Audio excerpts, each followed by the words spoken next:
Students. And on behalf of all of us at the Office for Students, thank you for joining us on this first Insight event, in which we're going to be focusing on the first of our regulatory objectives, which is fair access and participation.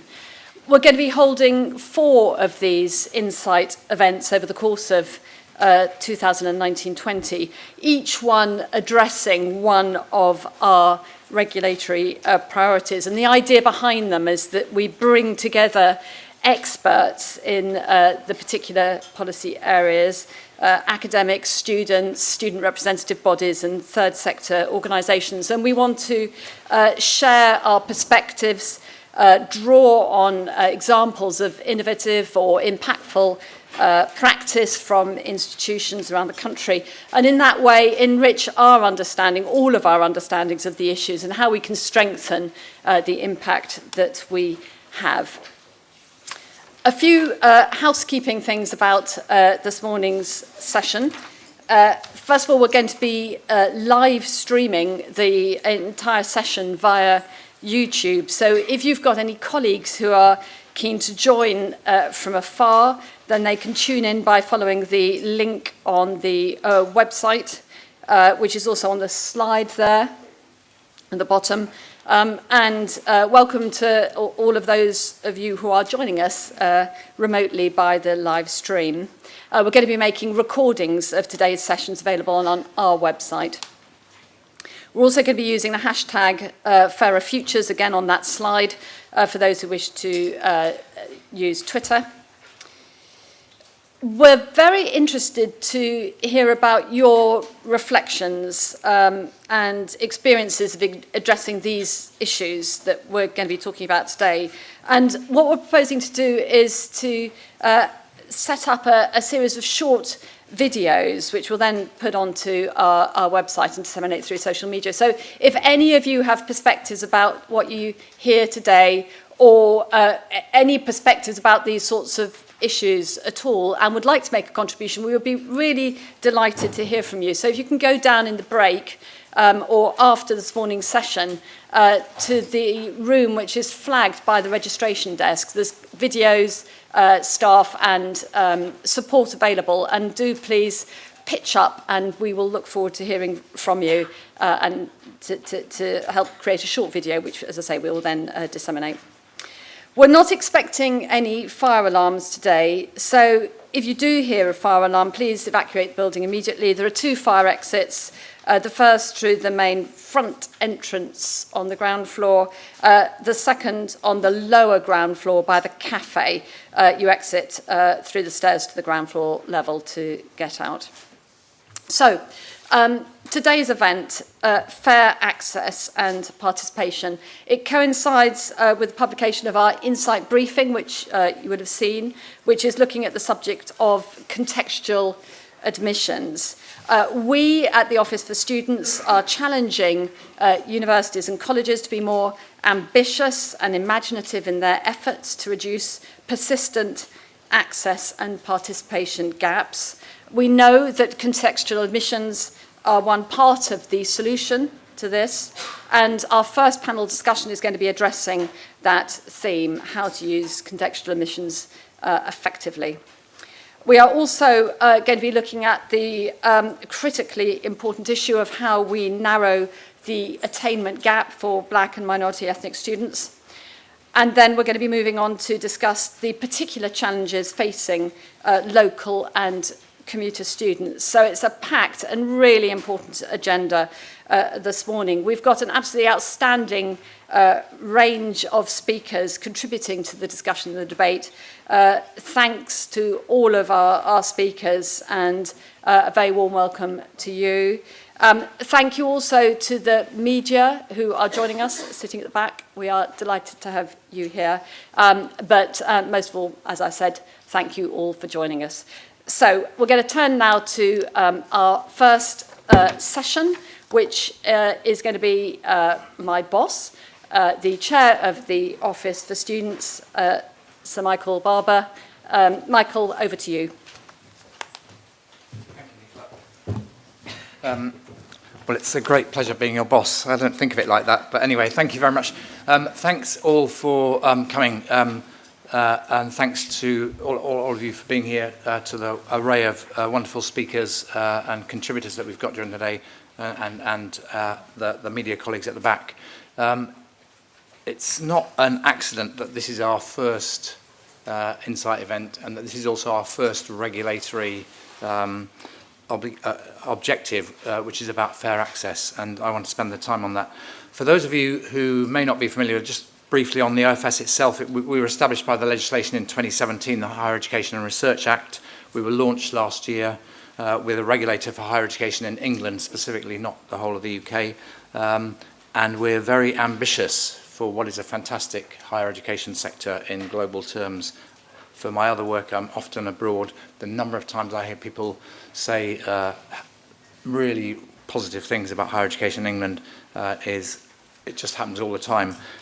So we're ambitious for the sector, and above all, we're ambitious because of the contribution it can make to the future of our economy, the future of our society, the future of our country. And although we live clearly in uncertain political times, we, the OFS, are determined to advance our agenda with pace and urgency and momentum. We don't want to be held up by the uncertainty of the political climate. And we have a very strong belief in the potential of the higher education sector to increase still further its contribution to the future of our country. One way of thinking about it is we've got the best educated generation of school students in the history of the country going to higher education in one of the best higher education sectors in the world. If you put those two things together, you have to believe that we could do something special. And what today's about is making sure that access to that special opportunity is fair. And we realise, all of us, how far there is to go on that. And it's not just about access, it's about access to university, it's about success in university, as Nicholas just mentioned, and then it's about progression from university into life and work. And we need to make sure it's fair at every stage of that progression. And contextual admissions, and you've all been given this, I think, as you came in. Contextual admissions is one vital part of that. So let me start with access. Fair access is sometimes caricatured as a zero-sum game where poorer kids are denying richer kids places, even though the richer kids may have better A-level results. We're arguing here that that is completely to miss the point. It's a question of not wasting talent in the future as we have been in the past. It's a question of not denying opportunity and a question of not hurting our economy. We need to make the most we can of all of our diverse people, and that's the greatest asset the country will have as you look into the future.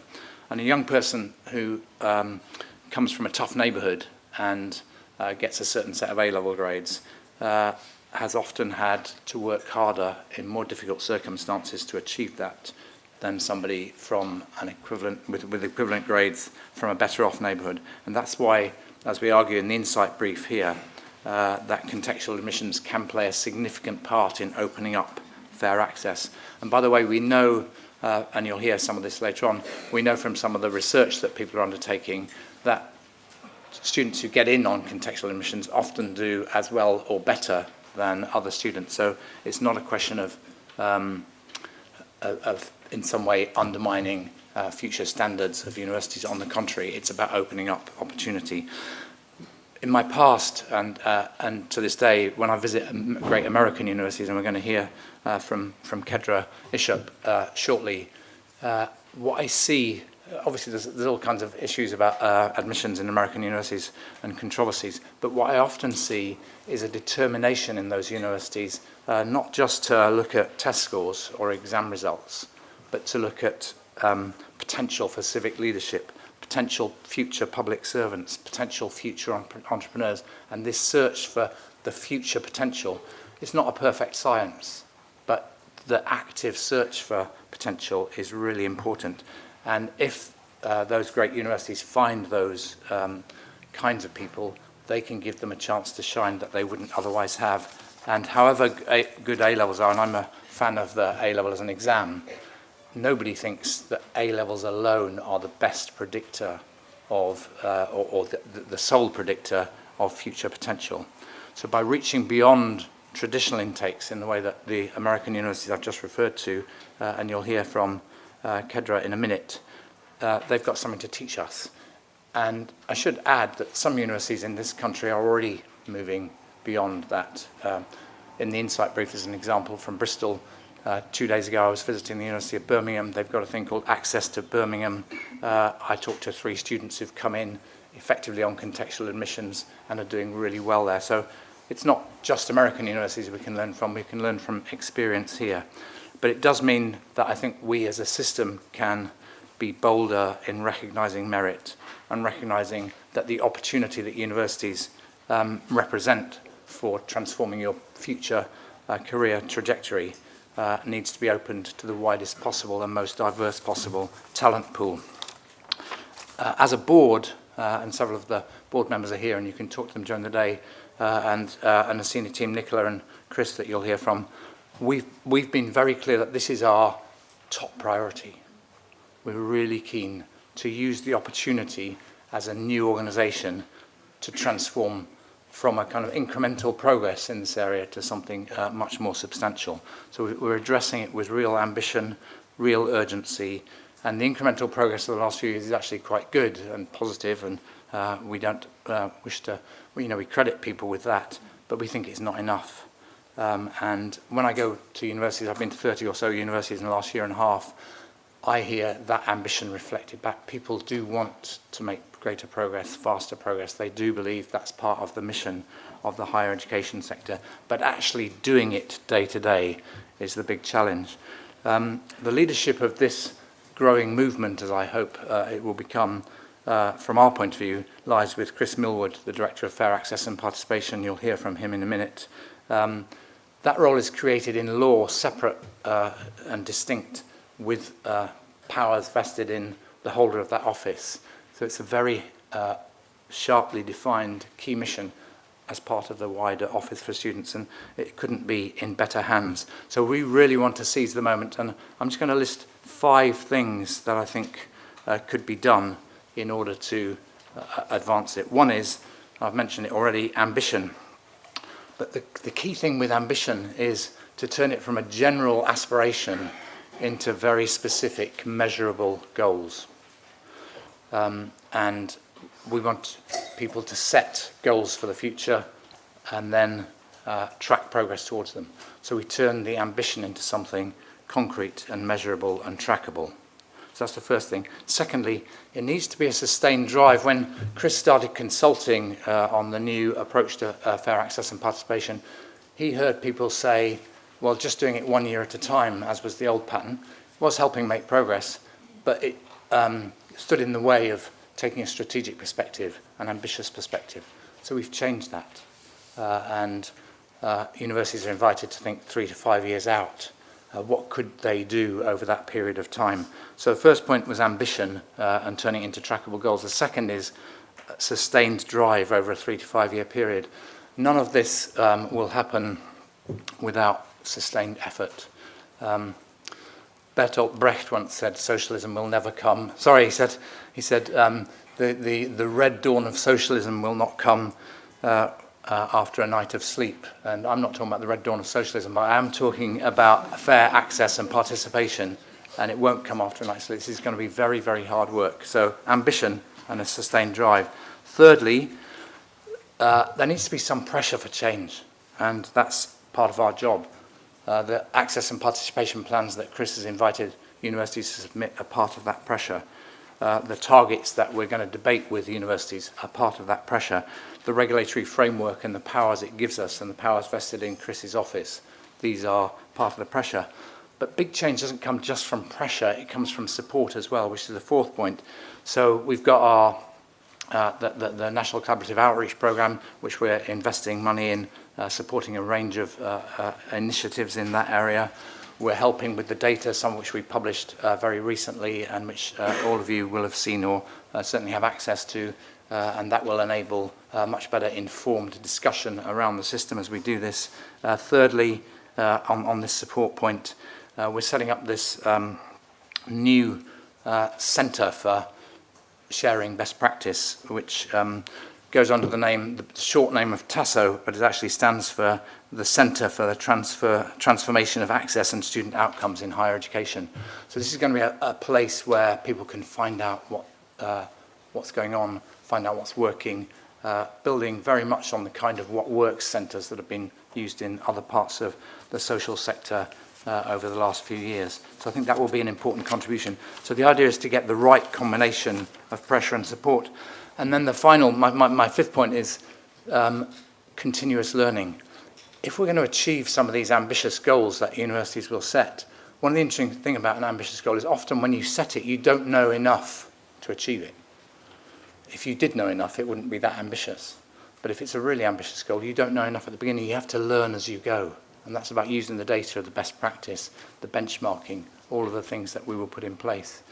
So that combination of real ambition turned into measurable goals, sustained drive, pressure for change, support for change, and then this sense of continuous learning, these things can enable us to achieve things that we might well have thought, might even now some of us think are not possible. These are things that we can do. The last point I want to make before introducing the next speaker is this. Sometimes on visits to universities I hear people say, well, you've set it all out in inviting plans and you consulted and now you've set out the regulatory framework and but some people in the university say, well, actually, maybe your regulatory framework will get in the way of some of the more ambitious risk-taking things we'd like to do. What I want to say, if anybody in a university who thinks they want to be more ambitious than we are, more innovative than we are, more risk-taking than we are, you tell us what that is, and we'll find a way, if we share a view on that, of making it possible. So if you want to be more ambitious than Chris is asking you to be, don't feel that anything in the regulatory framework will stand in the way, because if you can beat the level of ambition that Chris is injecting through the system, we'd welcome that. If you can be more risk-taking and think it through, feel free to come to us and say what you'd like to do. We're in favour of ambition. I'm now going to introduce our next speaker. She is Kedra Ishop. She is the Vice Provost of Enrollment Management at the University of Michigan at Ann Arbor. She's in between graduation ceremonies. She was at one on Monday. She's got to be back at one on Thursday. But in between, she's made a huge, generous gesture of coming to contribute here and to visit some universities here in London. Before she was at Michigan, she was at the University of Texas in Austin, so she's been in the warm deep south and the freezing deep north. She's at the forefront of innovation in advancing access and success in US higher education. Kedra, we're really delighted you can be with us. Thank you very much for coming.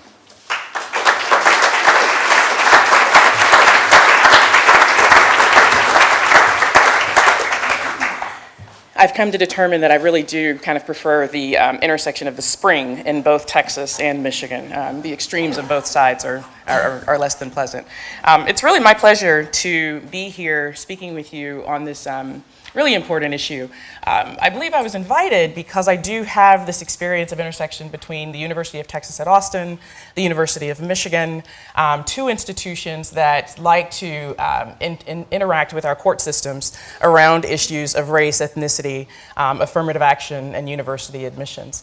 I'm a bit of an unlikely speaker, if I look back upon, my particular transition through higher education and kind of where I came from and how I get here today. I'm an African American woman from Texas, from the South. Coming from Texas, we wouldn't say deep South, but that's a different part of the country, but certainly from the South, from a working class town in deep rural Southeast Texas, a community where most students do not go on to higher education. The odds that I'd somehow kind of be here in this kind of platform and on this podium were really, really long. My parents grew up in the same community that I did, in the same area, pre-civil rights era. After completing high school in segregated high schools, my father joined the military before he was 18. My mother did go to college at a historically black college not far from where we grew up, and completed an English degree. They returned to my hometown, and my father had retired from the military by that point. My mother was working in civil service as well in my community. They fought political and racial injustices in the town that are consistent with where we were from, including many that correlated with my own educational opportunities and efforts to thwart those educational opportunities within my community. You can find, my area and the African American community in my hometown very easily on a map. If you were to do, kind of census mapping, you can track these segregated communities across Texas. That's had a lot of influence on policies, for instance, at the University of Texas and in the state of Texas. But their discipline and their high expectations and encouragement from them and from others in my community, kind of gave me confidence to move forward and reach higher. I was one of the few to leave at that time. I pursued higher education with that support, and that enabled me to be here representing my university at the University of Michigan, my past at the University of Texas, on an issue that's both personally and professionally important to me. As I went off to the University of Texas at Austin as an undergraduate, I was among the best that my community had to offer. And yet, I in no way compared to the peers that I then encountered at the University of Texas and with whom I went to school, but for policies and practices that enabled me to have a seat at that university. So it was with some grace, some luck, and a lot of work and fortitude that I took a different path. And that's the case for a lot of students and deserving young people who, through no fault of their own, don't have these same possible opportunities. The hard truth is that no matter a student's merit and determination, their opportunities may be stymied. The U.S. higher education system is often encumbered by the status quo, its roots serving only the privileged, and that runs deep in our systems. At the University of Michigan, we're trying to do something about that, and we've been trying for a long time. Our quest to develop leaders and citizens who will challenge the present and enrich the future. We know that these leaders come from everywhere, that they can come from anywhere, and that given the right preparation, encouragement, and opportunity, they can succeed and thrive. Our president, Mark Schlissel, has often said that talent is everywhere, but opportunity most certainly is not. So we work tirelessly to get the most promising students to apply to the University of Michigan and to enroll on our campus and to transform our learning communities, particularly with students of color and low-income students, students from under-resourced high schools. Making that match is as much on us as it is on them. Admission to UM is highly competitive, with about 65,000 applications for our freshman class of about 6,700 students. Many of those applications coming from families with generations of history on our campus and high expectations for their children to attend and thrive. Our applicants come very prepared for the rigor of our university, with typical first-year students having a 3.9 out of a 4.0 GPA and test scores comparable to the Ivy Leagues. Metrics that are driven much by the sheer demand for our seats, much more so than they are for what it takes to be successful on our campus. Our students are geographically diverse, hailing from all 50 states and 128 countries, and they are generally wealthy, with an average family income well above $150,000 US. And so with that kind of demand for a University of Michigan education, sometimes folks wonder, what enrollment problem are we trying to solve? We know that we cannot be academically excellent, nor meet a mission to advance knowledge and service and serve the public good without a diverse student population. We believe that being exposed to diversity and a diversity of ideas strengthens higher education. And we mean diversity in every sense of the word: ethnic, racial, gender, religious, cultural, sexual orientation, geographic, diversity of thoughts, diversity of interest, diversity of income and wealth. To that end, we look at students in their wholeness, a combination of talents, interest, passions, skills, the ability to benefit, and the ability to benefit from a University of Michigan education. We look beyond grades and test scores to recruit and enroll the most dynamic and varied group of students possible to contribute to our learning community. We also recognize and appreciate that there's great variation among our applicants' personal circumstances, home communities and home lives, high schools, course offerings, and grading practices. So in our holistic review processes, we consider all aspects of an applicant's record and their experiences. We do not admit applicants based on a single criteria. This may be less efficient for us, but it will certainly surface the most promising students, especially those who have had fewer advantages. With strong support from our president-elected board, we are working to increase access to the University of Michigan for students from low-income backgrounds, first-generation backgrounds, and those from racial and ethnic diverse backgrounds. Too often, these students come to us and when they have counted themselves out of the running before they even take a close look at us. In some high schools, nobody even thinks about the University of Michigan because they can't recall a student that's ever attended.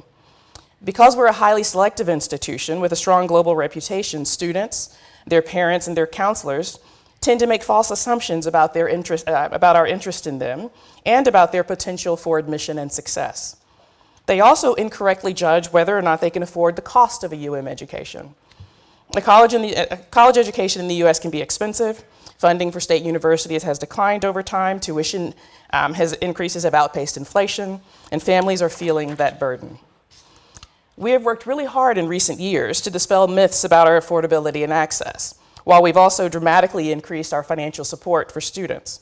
Our increases in institutional support each year means that it's cheaper today to attend the University of Michigan than it was 10 years ago. Getting families to understand that level of support, however, is a challenge.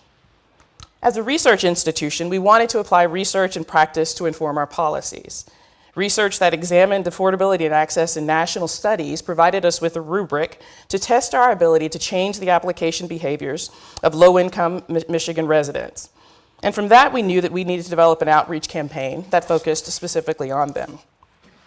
We did this through a study that we conducted in our state in partnership with faculty from our campus who were involved in affordability and access preparations, the administration, and with the Michigan Department of Education, aimed at addressing undermatching from high-achieving low-income students and their perceptions of affordability in an attempt to change who pursues, applies, and is therefore admitted to our campus. We call this the Hale Scholarship Initiative. This initiative was largely an outreach intervention through a communications method where we reached directly out to high school students that we identified through our partnership with the Michigan Department of Education, targeting the students, their influencers, their parents, their community members, collaborating internally on a comprehensive plan, creating and distributing campaign assets, and as a true research institution should, measuring those effects in order to be able to inform both our practices and those of our colleagues across the country that are interested in doing this work. Much of what we needed to do required cross-collaboration on our campuses, a cross-functional team. We had to define what was important to us, determine what the financial and admissions context and contacts would be, so of course submit a budget, and work with our campus community to make sure that the university was all in on the pursuit of this objective. And so to the students, we sent a collective set of information that was meant to get their attention, to be clear about our intent with them, to inspire hope and to mitigate concerns, and to drive them to apply. Because essentially we have to get these students into our applicant pool in order to apply our holistic measures to determining their admissibility. And the results were staggering for us. The students that we made contact with in this study applied at a rate significantly higher than those with whom we didn't make contact, indicating to us that reaching out to these students, to providing them with information and access, could change the application rate on our campus. With a 43 percentage point gain, the intervention served as an equalizer across the regions of the state, across race and ethnicity, and it lifted application rates for all students, for all groups to similar levels. As a result, we subsequently had a higher enrolled population as well, getting the students into our process, applying those holistic measures to determine their admissibility to campus, allowed us to enroll a more diverse student population at the University of Michigan. Consistent with our belief that low-income students typically undermatch across the board, not only did it increase application rates to the University of Michigan, but across the board, these students applied to higher competitive institutions than they traditionally would have compared to the control group. So not only for UM, but for the state of Michigan, we were able to transform students' opportunities within the state. After replicating these results in subsequent years, we gained confidence in the financial wherewithal to announce the Go Blue Guarantee, which promises free tuition to students with incomes of less than $65,000. Over 4 years of study, that promise equals about $60,000 of free tuition. The Go Blue Guarantee's message clarity and reach through digital advertising and other means has helped to increase our proportions of low-income, under-resourced, and low-represented high schools by several percentage points in just 2 years. This campaign included mailing thousands of brochures and profiling real students with real experiences who otherwise would not have considered the University of Michigan. Grant recipients described they didn't believe UM offered this kind of help. They didn't believe they were the type of student that the University of Michigan was interested in having on our campus, and they didn't believe before that they could possibly afford attending our campuses. But in addition to doing this work with high school juniors and seniors, we also know that we need to work on the pipeline of students that are available to us to ensure that they're ready for our rigorous application processes. And so to change misperceptions like those described and to truly transform students' economic mobility, we realized we had to connect with them earlier in their educational journeys. Thus, a partnership with our School of Education led to a program that helps prepare students for Michigan and challenges their beliefs about what they're capable of.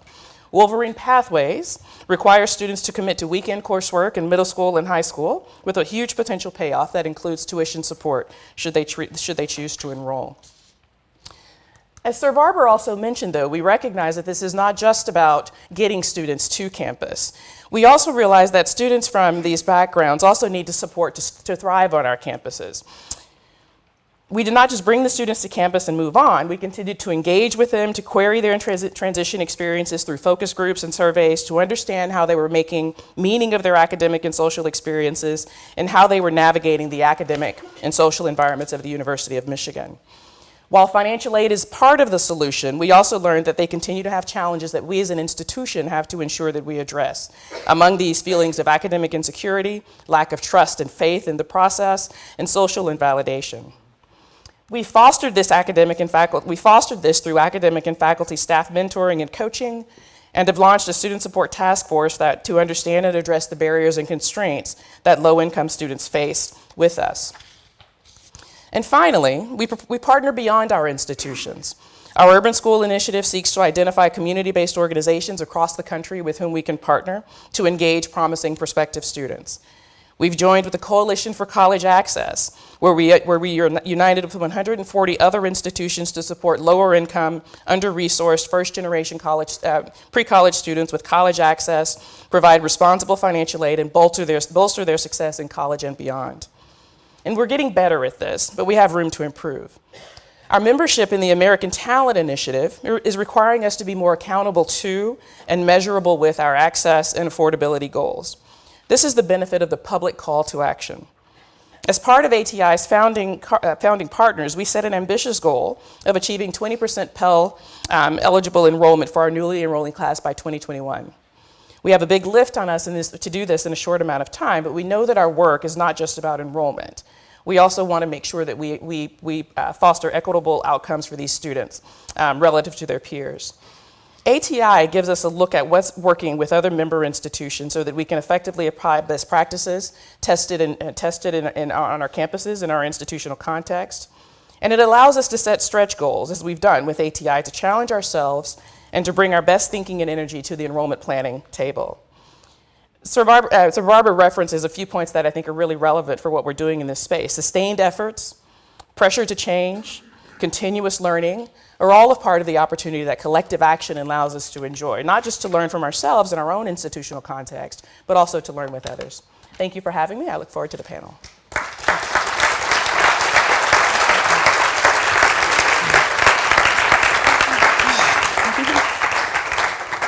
Thank you very much, Michael. Thank you very much indeed, Kedra.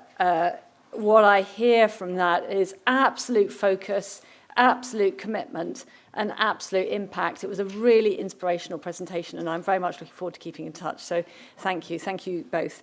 We're now going to turn to our first panel session, which is going to be chaired by Martha Longdon.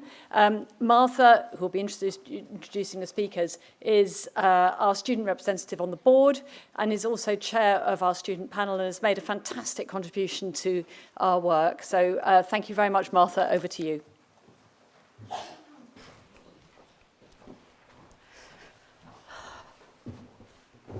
Thank you, Nicola.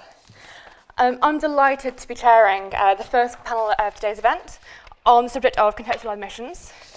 This panel is particularly important to me as it's not that long ago that the student experience we're here to talk about today was also my own experience. As a first-in-family student, I entered higher education with very low A-levels, and I became a commuter student travelling between Derby and London 3 days a week to complete my degree. I'm hopefully going to be finishing my master's degree this Friday, and I hope you'd agree that, thank you. I hope you'd agree that that on paper looks like success. However, let me tell you that sometimes that experience was so isolating and so challenging that there were many times I thought I might just give up. It's only recently that I've started talking about this experience, and in response I've heard from so many students who are on a very similar journey through higher education. And it's with those students in mind today that I hope the conversations we're having will continue long after this event has closed. Today's panel brings together experts in admissions to discuss and to debate this topic. And I have the honour of keeping those speakers to time today. So I'd like to introduce our panellists for the session. So I'd like to welcome back Dr. Kedra Ishap, who'll be joining us for the Q&A portion of this panel. I'd like to welcome Raphael Macades from Rare Recruitment. Hi. Professor Sally Mapstone, Principal and Vice Chancellor of the University of St Andrews. Claire Marchant, Chief Executive from UCAS. And I'd like to introduce and hand over to our brilliant introductory speaker, Professor Vicky Bolivar.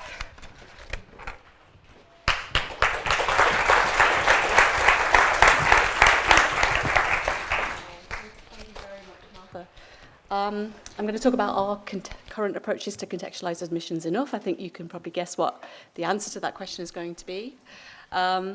Many English universities are already doing contextualised admissions, admittedly in a bit of a patchy way and often in a very conservative way, maybe just giving extra consideration to applications from disadvantaged young people, perhaps reducing the entry requirements by just 1 or 2 grades. And I think it's become very clear that we need to be much bolder with contextualised admissions if we're to make a real dent on widening access. We've had a couple of decades of very slow progress indeed on closing the gap, especially in access to high tariff universities. Contextualised admissions, bold contextualised admissions policies are absolutely needed if we're going to have any chance, I think, of meeting the quite ambitious targets that the Office for Students has set for high tariff universities. So currently, if you're a young person from a high participation neighbourhood, you're 5 times more likely to enter a high tariff university than somebody from a low participation neighbourhood. This 5-to-1 ratio, the Office for Students would like to see that reduced to 3-to-1 by 2024 and by 1-to-1 equity by 2038. 20 years, that's quite a long time in some respects, but this is nonetheless a very ambitious goal, very ambitious indeed. And it's really going to take a very concerted effort involving very bold contextualised admissions strategies in order to achieve this. The reason being that we know that young people from disadvantaged backgrounds are very unlikely, really, statistically speaking, to get the very high grades that are typically required for admission to highly selective universities. I'm showing you here the achievement at Key Stage 5 or A-level equivalent qualifications of young people by age 19, depending on whether they're from the advantaged private school educated group versus at the very bottom there, young people on free school meals from state schools. And what's really striking is that most free school meals young people actually don't have any A-level or equivalent qualifications by the age of 19. And actually only 2% are at the very top end of the A-level attainment distribution with AAB or better. Just 2% of free school meal pupils have AAB or better, compared to 13% of privately educated young people. And if we wanted to admit 10% of all young people to high tariff universities from all walks of life, then we could set the bar at AAB for privately educated individuals. But as this red line on the right-hand side shows, we'd actually have to go quite far down the grade distribution to admit 10% of the highest 10% performing free school meal young people. We'd be talking something more like BCC at A level as the entry bar, BCC and above. So we absolutely need quite substantial reductions in entry requirements for disadvantaged learners if we're going to make a dent on access to higher tariff universities. It's arithmetically necessary, but it's also necessary for fairer, genuinely fairer access that recognises that BCC from disadvantaged circumstances is an excellent performance, shows great potential to succeed in higher education. Now, people often get concerned about setting students up to fail. If we admit students with BCC to high tariff universities, are they going to survive? Well, the evidence suggests that yes, they will, that there are very high rates of degree completion if you come in on BCC. Something like 80% will make it all the way through the course and graduate with a degree on BCC compared to 88% on AAB. The relationship between grades on entry and degree success, if we're talking about getting a first or a 2-1, is a steeper relationship than the one I'm showing here, but simply getting a degree, it really isn't very strongly associated with grades on entry at all, so we can have some confidence that we won't be setting students up to fail. I would like to use my remaining 30 seconds, though, to say that we really do need to make sure that we target contextualised admissions strategies properly, because if we use measures that are not verified and are not about individuals, we risk missing the intended beneficiaries altogether. So, for example, of those who entered higher education who were from free school meals backgrounds, only about 10% of those people lived in low participation neighbourhoods. So if we use POLAR to identify the beneficiaries of contextual admissions policies, we're going to miss a large proportion of the people that we're aiming to target. And likewise, people who live in Polar 1 neighbourhoods, many of them will not be disadvantaged individuals. So you can find the briefing that gives the evidence base for all of this work at this link, and there are copies at the table outside. So I just want to underscore the fact that contextualised admissions is arithmetically necessary if we're going to make a dent on widening access, but it's also required for fairer access to the most selective institutions. Thank you.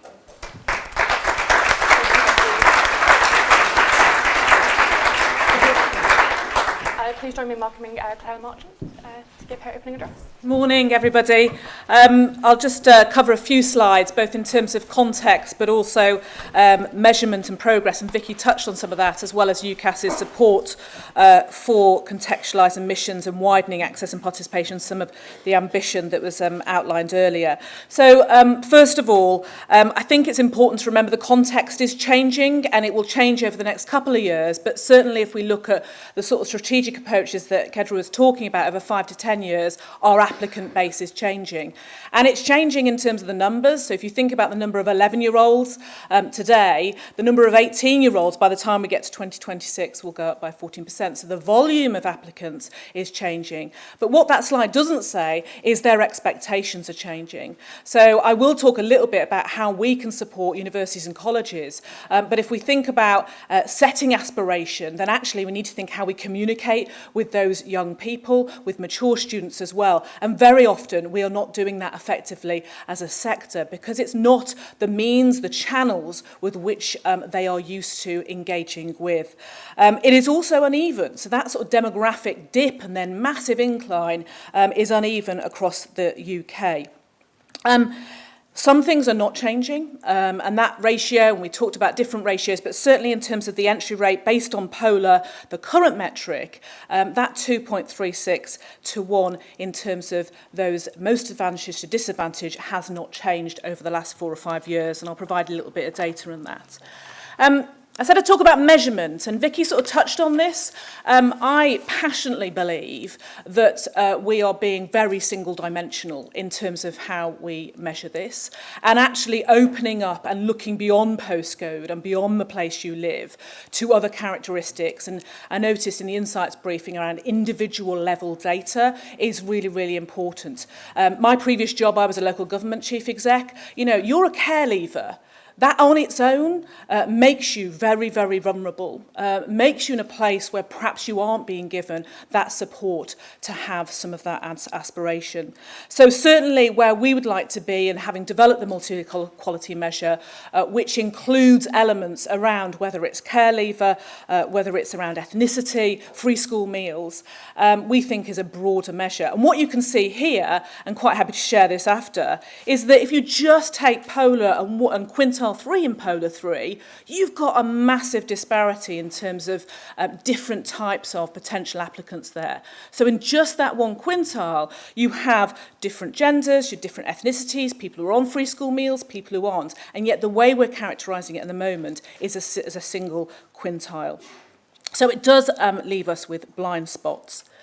I said I would talk briefly about progress, and certainly we made significant inroads to 2014. So the bar at the top is measuring it through multiple quality measure, and the line at the bottom is through our traditional Polar measures. But what you can see there is that in high tariff institutions, we definitely are stalling in terms of 2014 and the 4 or 5 years since then. So just a couple of things in terms of how UCAS can support this. Certainly, the questions we ask around widening access and participation are absolutely fundamental, and getting that individual level of data that universities that can then use. So I mentioned care leaver, parental education, having more specific questions in terms of gender, more inclusive questions in terms of gender, are all there, but also need evolving as we move forward. We have things like the advisor portal we just launched 6 weeks ago to 6,500 registered centres across the world, which helps teachers raise the aspiration of students. We have evaluation tools called, our one's called Strobe, there are other ones available. And we also have 25 universities participating in the modelling contextualised data, most of them using retrospectively to look at admissions, very few of them using it in cycle to actually influence those admission-making decisions.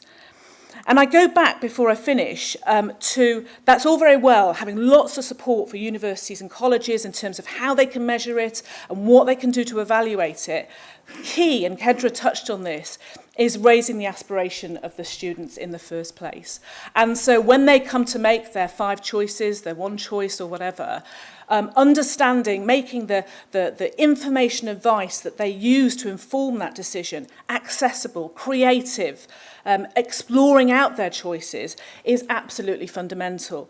And part of what we launch in June is the UCAS Hub, which will start to enable this in a much more creative, less text-based way than we currently do. So finally, I go back to what I would like to see, which is even in a very competitive environment, and universities and colleges are in that at the moment, I think we can rally round providing clarity, creativity and consistency to meet the ambition that the Office for Students has set down. Thank you.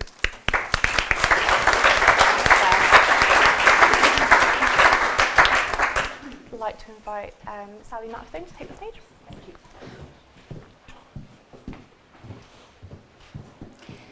Good morning. I lead on admissions for Universities Scotland. That's the collective body that represents Scotland's 19 universities. And I believe strongly that excellence and equality go together.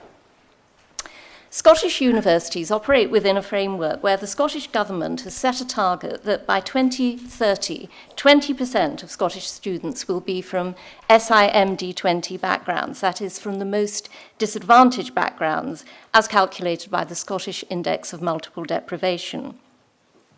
This incentivisation builds on work already long taking place in Scottish universities, but it's given it focus. And success is now marked. For 2017 to 18, the percentage of SIMD 20 students entrance at Scottish universities was 16%, which is ahead of the interim target we're due to meet in a couple of years' time. But we are doing still more. This year, for 2020 entry, all 18 of Scotland's universities that use grades for offers, the Open University doesn't, have brought in minimum entry requirements for contextually flagged candidates for every one of our courses.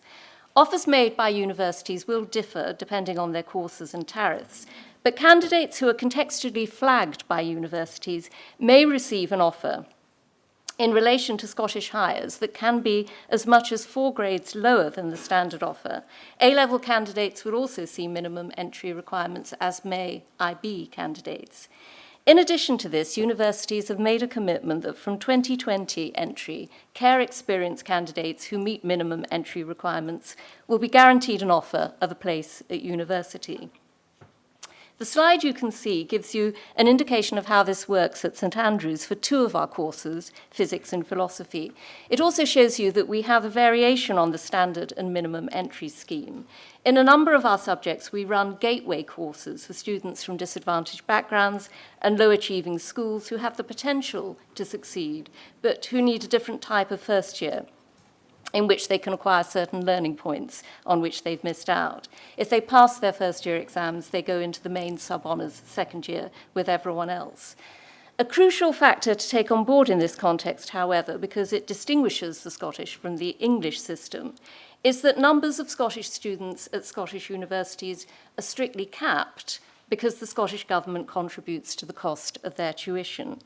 This year, for example, St Andrews had 1,500 applicants for computer science and 25 places for home students. I believe strongly that contextual admissions is equitable.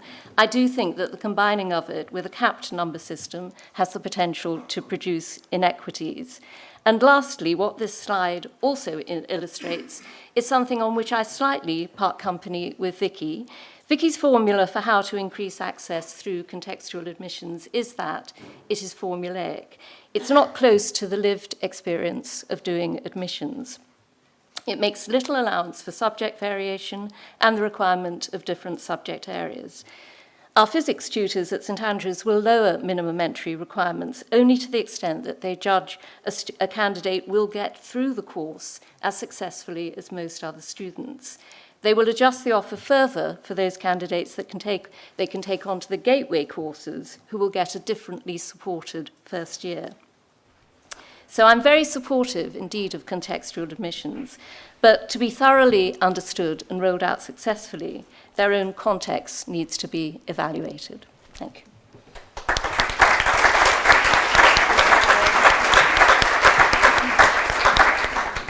I'd like to introduce Raphael McCarty from Recruitment. Thanks. Good morning, everybody. I wanted, in my short period of time, and I've just knocked my lapel mic off. Can you hear me okay at the back? Yeah, well, maybe this doesn't matter. Okay, 4 things about our system: impact, value, limit, stroke, opportunities, and conclusions. Impact. The rare contextual recruitment system has been very widely adopted by top UK graduate employers, and it's become standard in the law. We have 70 clients doing it, 87% of the UK's top law firms contextualise. Over the last 3 years, we've contextualised more than 500,000 graduate applications, and we are seeing a real change. Across 20 city law firms, 27% of trainees now have a flag. I'll tell you about the flags in a minute, but that is substantially disadvantaged. 6% of trainees across those law firms were only hired because, or they were only brought to interview because of a contextual adjustment, i.e. without the contextual adjustment, they were never going to get an interview. Deloitte have hired more than 200 people on the basis of contextual adjustments. So what is this system? It looks at a bunch of measures, mainly individual measures. It awards automatic flags for some things, care, being from a bottom 40% school, and the flagging on socioeconomics is quite tough. FSM, yes, automatically. First gen only in combination with a postcode. Postcode on its own, weak measure, doesn't mean anything. There's a little bit of data science behind it. The value in it is that it's standardized, it's proven, and actually it's driving better performance. There have been 2 studies now, one by the Bridge Group and one by Aspirant Analytics, which show that, unsurprisingly, disadvantaged students who get the top grades go on to be better employees. Well, not a surprise. So the fact that they speak differently or wear brown shoes or don't have the best eye contact really doesn't matter.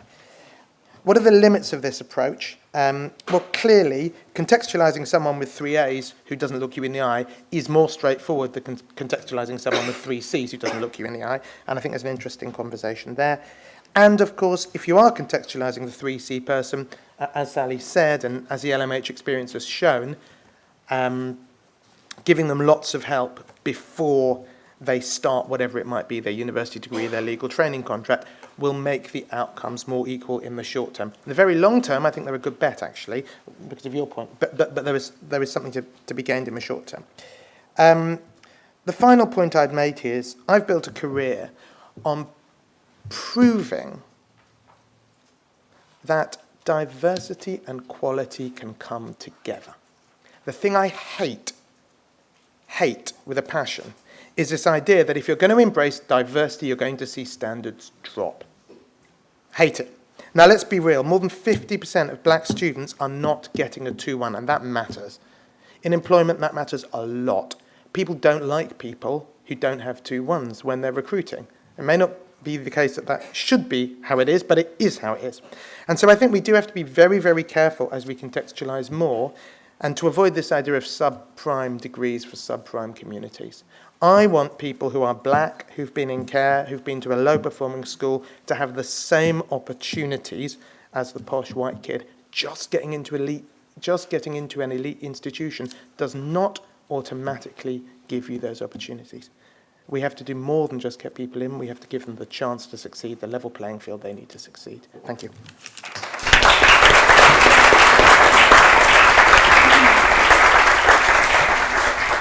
Thank you very much to each of our wonderful speakers. We're going to open the floor now to some questions. I believe we have a couple of roving mics as well. When one does reach you, if you could just introduce your name and where you're joining us from before you start your question, that would be fantastic. Are there any questions from the floor?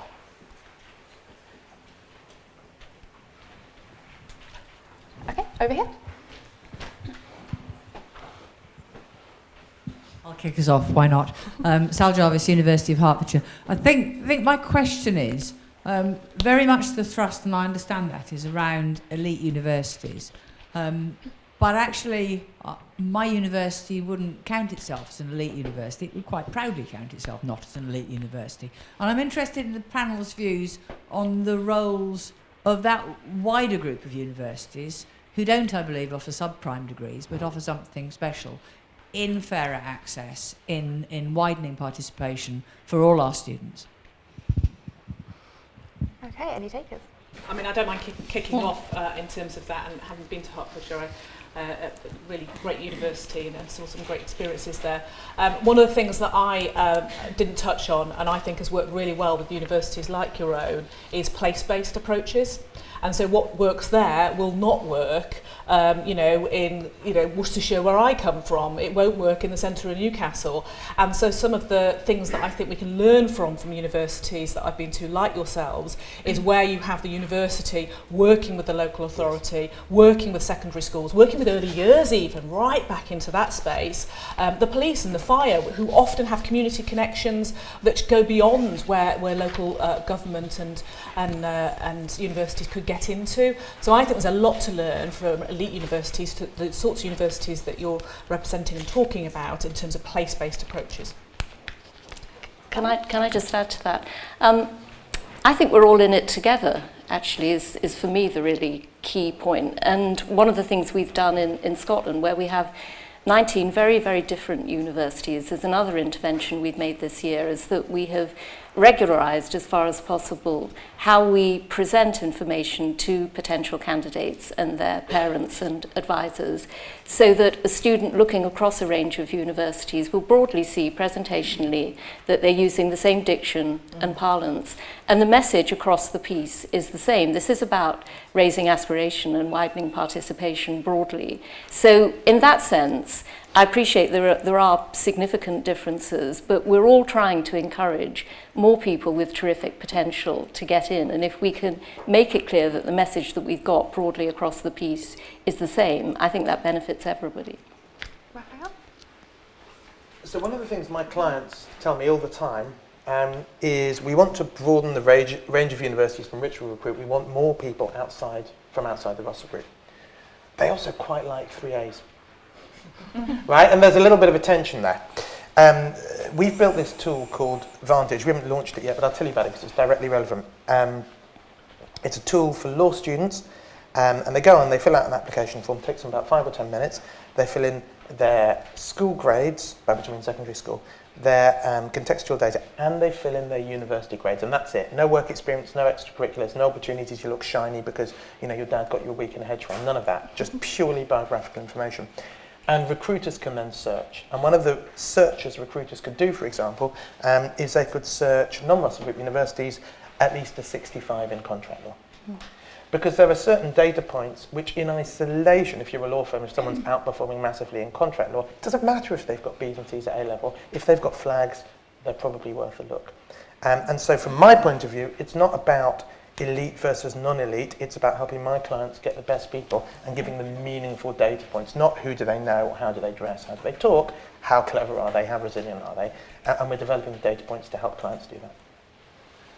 I think one of the challenges that we have in the States is that much of the media attention focuses on 30 to 50 institutions out of 4,000, right? So it drives the manic of no one's getting into college, it takes everyone, you have to have perfect grades or perfect test scores, when in fact the majority of our students across the country are educated outside of the top 50 universities in the country.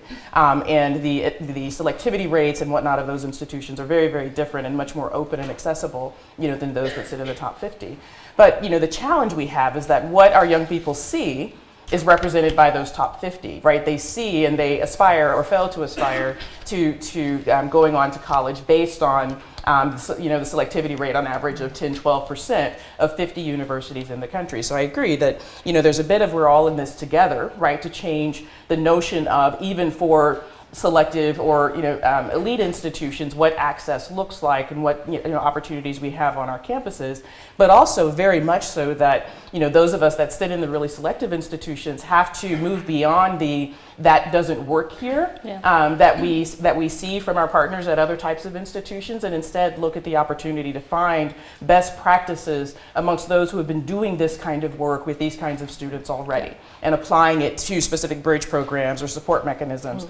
Because in fact, those who do it best are the ones who already are having to move students through their educational institutions who come from challenging backgrounds. And agreed, we have things to learn from them that we have to figure out how to apply in our own institutional context. Vicky, would you like to add that? I'd just echo that point that we should shine the spotlight more on lower tariff universities that know how to support students really well to achieve their potential. Yes. Because from the employer's point of view, if you get a load of kids into a so-called elite university and those kids do not do well, employers won't recruit them. Yeah. I think there's a wider question here as well around the narrative of success and what that looks like, especially in the UK, around that very sort of middle class Russell group going into a good job in banking. Do we think actually having a more diverse student body would allow us to redefine our notion of education? The history of affirmative action or using race and ethnicity in the States, is grounded in legal context and a philosophy of the educational benefits of diversity. The fact that students sitting next to students who are different from themselves, who come from different types of background, allows us to position, if we at the University of Michigan believe that we are producing leaders for the state, nation, and world, to be able to do that more effectively. To be able to lead in those ways and lead their constituents, lead their colleagues, lead, in their particular careers, the populace that is different from perhaps the way that they grew up. And so the educational benefits of the diversity in the classroom teach them how to do the very things that we purport to be training them to do in the first place. And I think that's an important context for kind of why this is based in U.S. education and what's made its way through the courts and what continues to be, at least up to now, upheld by the Supreme Court, that educational benefit of diversity matters, and it matters in context with the missions and values of the work that we claim to be doing in education. Question here? Thank you. Jackie Lobby from De Montfort University. So what's really interesting in this kind of conversation is what we mean by contextual admissions, because what I'm wondering about is, in our context, in the UK context, are we talking about context as a way to make up for tariff? So we say that we would normally take whatever, we're high tariff, low tariff. Context then allows us to massage our intake, our expectations around tariff. But from what I was understanding from the US context, and I mean that's where I grew up and that's where I was educated as well, context is actually broader than that. It's not about a way to explain away a tariff outcome, but it's a way to look at the whole student and what they bring to university beyond a simple metric. And I wondered if the panel might want to reflect a little bit on that in our UK context, we're actually so obsessed with tariff that I wonder if that actually blinds us to being able to do true contextual admissions. Go to Rafa and Sally. Well, it's interesting. So in the recruitment context, particularly at some of the most elite institutions, that is exactly what they're doing. Not because they're blind to tariff, but because everyone applying has got A's, right? You know, if you're talking about BCG or McKinsey, they've all got A's, all of them. So you're not going to contextualize 1 grade up or 4 grades up, because, you know. But upbringing affects the way you project. It affects the way you talk. It literally affects the way you speak. So people from working class backgrounds are much more likely to talk from the back of the mouth like this rather than the front of the mouth like that. And that will convey often, you know, a sense of lacking motivation or lacking enthusiasm.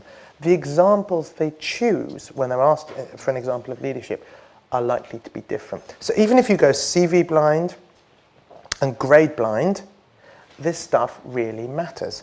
And the hardest thing is this. The hardest thing is if you lack confidence, I mean, that sounds trite. Not like, oh, I'm not sure my suit looks okay. But I mean, if you deeply lack confidence, you will, however clever you are, you will express yourself more haltingly.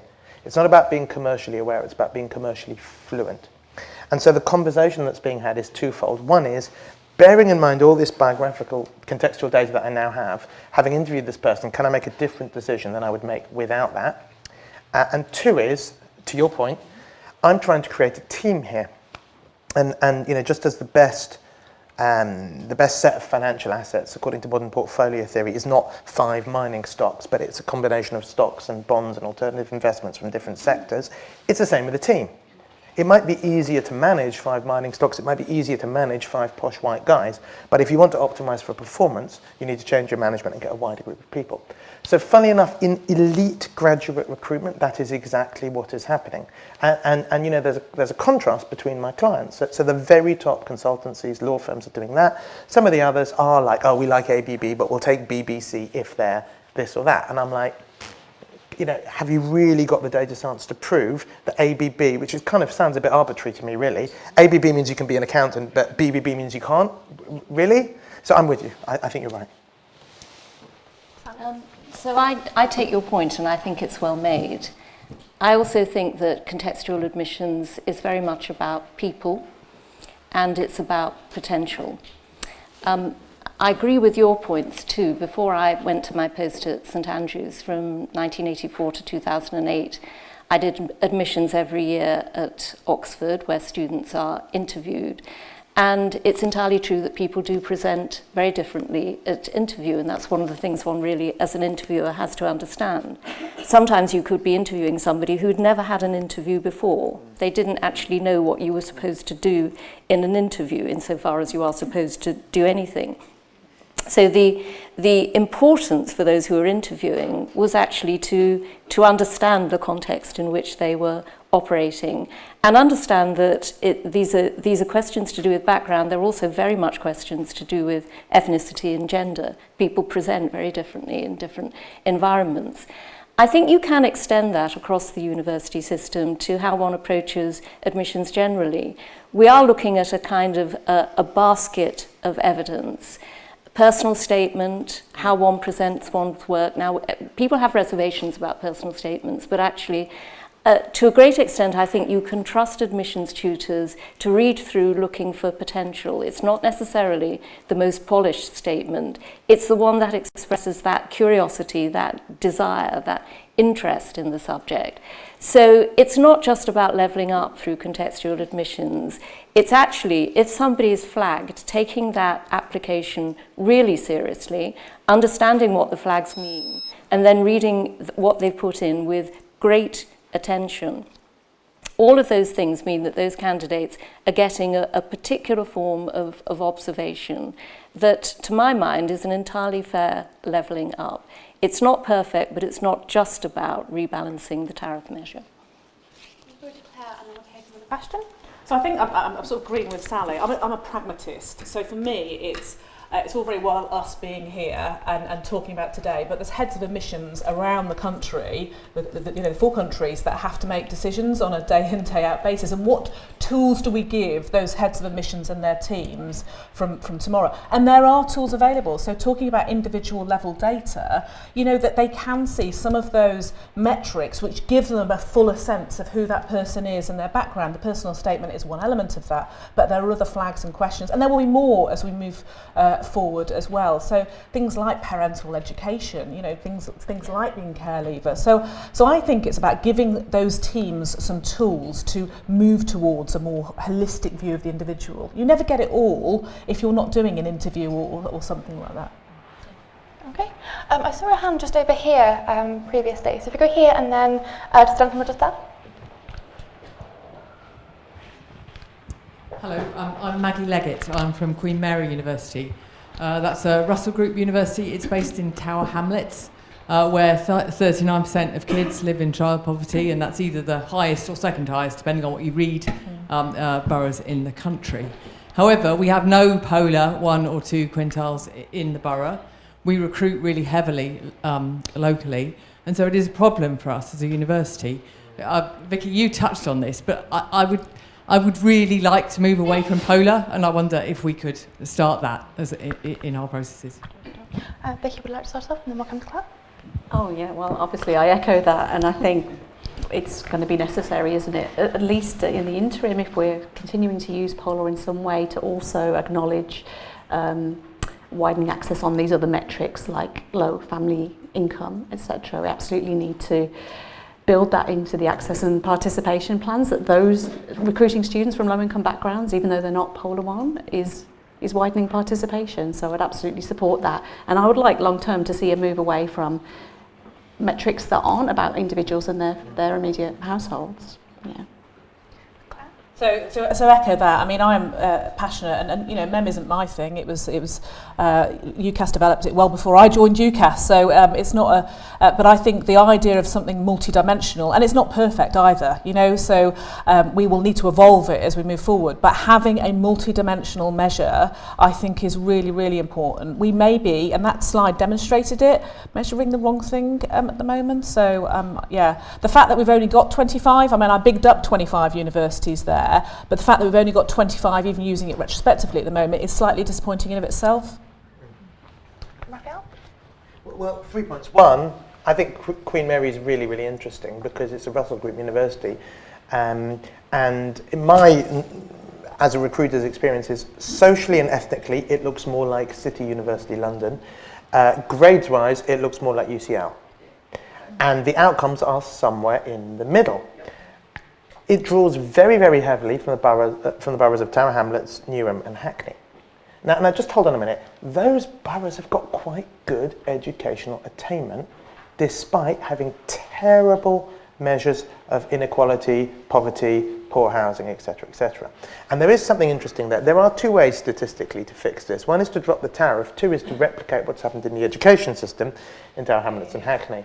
Now, I'm not an educationalist. I know that a huge amount of time and money was poured in under Brighouse, under the Blair government. I also know that they are wildly more ethnically diverse, and there is an argument that it's easier to get African and Bangladeshi and Pakistani, never mind Indian Chinese kids, to get good grades than it is to get white working class kids. And finally, of course, you have the proximity to opportunity, which has to make a huge difference. A huge amount of outreach happens there.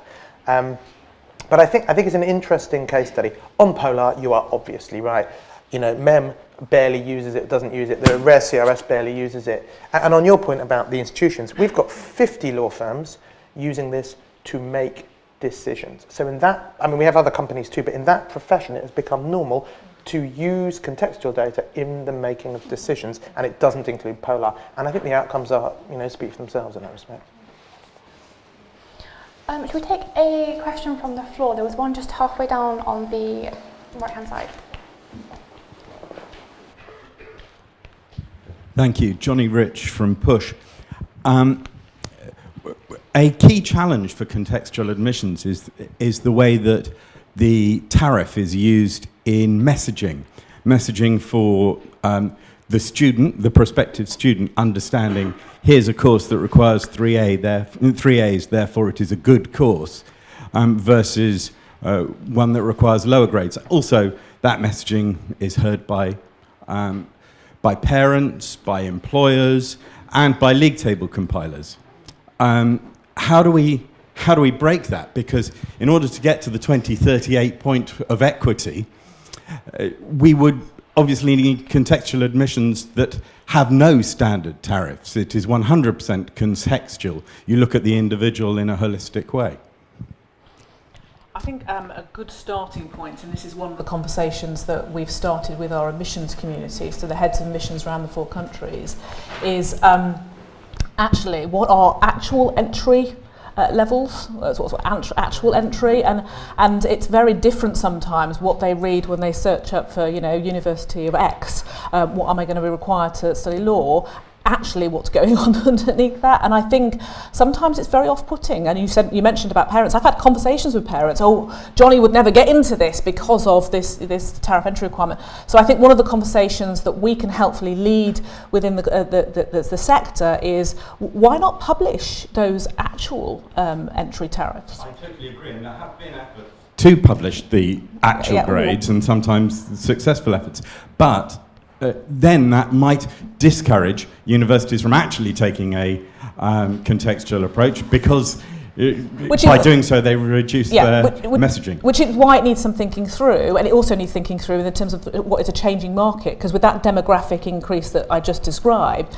the dynamics are going to change 3 years from now.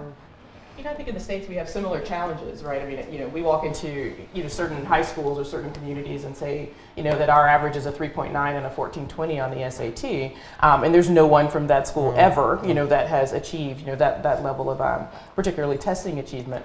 And so some ways that we, combat that, are similar, but it's publishing the middle 50%. In the profile, as an example of showing the range of student, that is gaining admission as opposed to just, just the median or just the average. But as well, the method in which we communicate in certain communities. I mean, we do a lot of local outreach or outreach into high schools, and the messaging and the conversations in those different environments changes as well, because that context becomes very different, for certain communities, and we have to make sure that our recruiters are able to talk within that space, to both encourage and inspire, students to pursue us. But you're absolutely right. We have on one hand, the bid of U.S. institutions, their need to stay highly ranked, and there's certain metrics, that are part of, what's put forward, for ranking purposes and competitive purposes between institutions. And then we also have this reality of the diversity of admission, that happens within our institution, not only for the class at whole, the class writ large, but what is for engineering may be very different for LSA, may be very different for education, may be very different for another space. And so we have to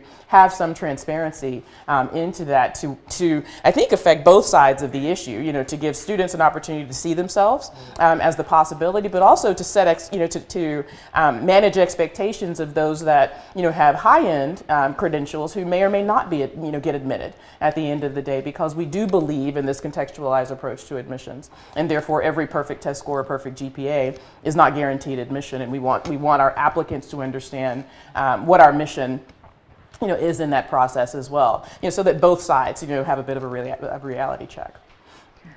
Very briefly, I think Scotland's an interesting example here because we are acting collectively. So you've got 18 universities effectively all saying, this is how we're going to lay out our entrance requirements. This is how the system's working. That's actually a very powerful and clear message to students, and an advantageous one. I would also say that the 4-year Scottish degree is also incredibly helpful in this context, because you can start in one area, do a couple of years in sub-honours, and then move through into something else.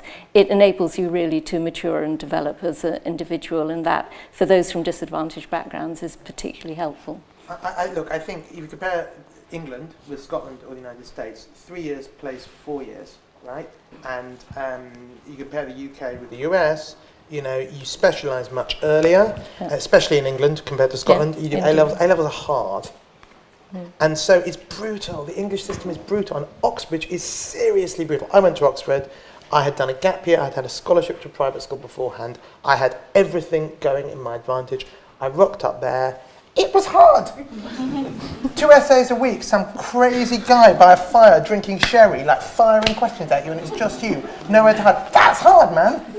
That was hard for me. For some kid, you know, who's never ever had that level of scrutiny. I mean, that's extremely tough. I'm not sure that happens in Scotland or the United States, right? Not quite like that. Not it's sherry. mad. It's mental. No, it's madness, right? So we've got to be real, and that's why I think the LMH Foundation year is so interesting, because it has shown that in that context, real might mean a whole year. But then you get someone with BBC at Oxford nailing it. That's pretty impressive and quite inspiring, I think. We've touched on tariff very briefly in applications, but I just wanted to touch on, before we move on to the next question, which might be the final question, by the way. A lot of employers are still using UCAS tariff points as part of their graduate employment programs. I just wondered, is there anything that we can do as a sector to make that process more reflective of the social mobility that's going off in our universities up and down the country? So what we really encourage them to do is not look at the raw number and absolutely not have a cut-off, because unless your cut-off is A star, then there is no evidential basis for it at all, but to look at relative performance. So we've developed this a particular measure which allows you to see how the person compared to their peers at school, and now how they compared to their peers at university as well. And if somebody is a consistent outperformer, they're more likely to get seen. If someone has top grades, they're more likely to get seen. If you neither have top grades nor are you a consistent outperformer. What I wouldn't encourage is to not look at UCAS points at all, because all they're going to do is replace it with some psychologist's test, which is less, not more, validated. Thank you. We'll take one final question from the floor. If you go just here, please. Hi, I'm Louise from the University of Leeds. We already admit around 1,000 students to a contextual admission scheme using a basket of measures, but I'm really interested in the panel's thoughts on using ethnicity as a measure, particularly in the context where black students are less likely to achieve 3 AAs or higher compared to other students. Any takers? I mean, I've got a view, so I'll start off with that. I mean, I think it should be part of the basket of measures. It's just like gender, and actually I don't think we're as inclusive on gender as we need to be, and that's one of the things we're working on at the moment. So I think for me it's one of many things that we should be looking at, and as part of the MEM that we've included it. I think we did a lot of work on name-blind admissions going back 18 months, 2 years ago. I think it should be in there, but interested in the panel's views. I think from the point that was made earlier, we come from a different context in the United States in terms of how race and ethnicity can be used, and the UK, the UK system in which there are flags and points and whatnot would not be permissible in the United States, by way of the Supreme Court. It has to be used. Race and ethnicity is still permissible, but only in the sense of fully contextual admissions. Kind of starting from the space of an individual student and their contribution to the educational benefit of diversity. To use race or as ethnicity, in a point system or as an individual lever is a quota or a policy that has not been supported by the courts. I mean that so the approach is very different. But I think that's where the overlay of context and proxies enable us to see a student within their particular context, their particular environment, and the things that are consistent with, and we know that are consistent with racial injustice, or we've talked about low income injustice, and inequality, that are able to help us understand the context from which that student is coming.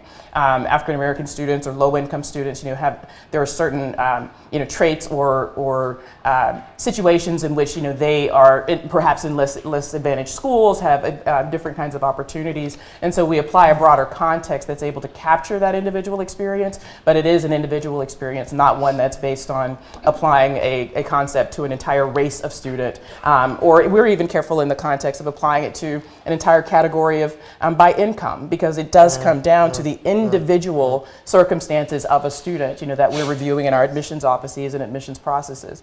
It makes no sense to apply a different context based on income that we wouldn't apply on race in that sense. It takes the individual student, to rise in that process. We're closing into the end of our discussion on this question, but I want to come just briefly to Vicky and then to Sally for final comments. On this particular issue, so I think it's the case that because race is a protected characteristic in equalities law, that you can't discriminate positively or negatively on racial grounds when it comes to admissions. But that's not to say we shouldn't be monitoring race measures in admissions, because we know there's evidence to show that black and Pakistani and Bangladeshi applicants, particularly to higher tariff universities, are less likely to be offered places than comparably qualified white applicants, and we absolutely need to ensure that that's not happening. And monitoring, statistical monitoring, is actually a powerful tool for ensuring that those biases don't play out. I think the question is a really important one, and obviously it will link well to the later session this morning. I'm broadly in agreement with everybody, but I would say that I think it's also extremely important, if one is going to monitor and be aware of ethnicity, that we have to make sure that all admissions staff do unconscious bias training and are really properly trained to understand the full implications of looking right across an application. Thank you very much. I know there were a few hands in the room still. We are filming downstairs today, so if you have any more comments on this topic, please do go down and make those known. I just want to say thank you very much to our wonderful panellists today for sharing your expertise and your views on this. And I hope you'll all join me in thanking them for their time this morning.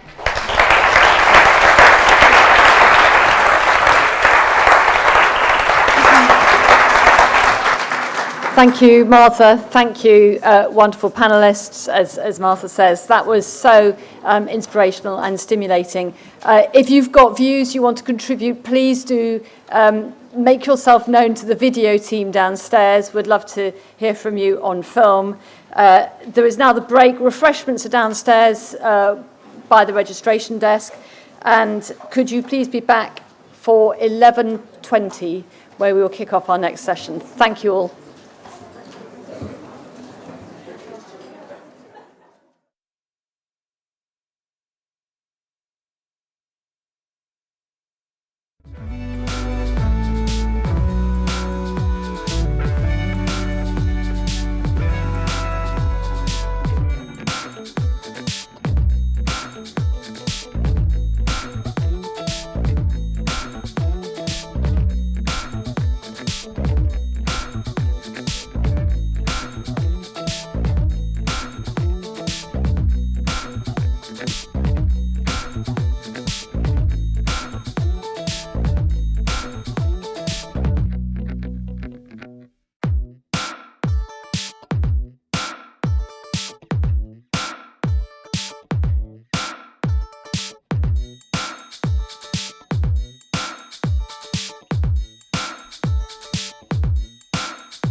welcome back.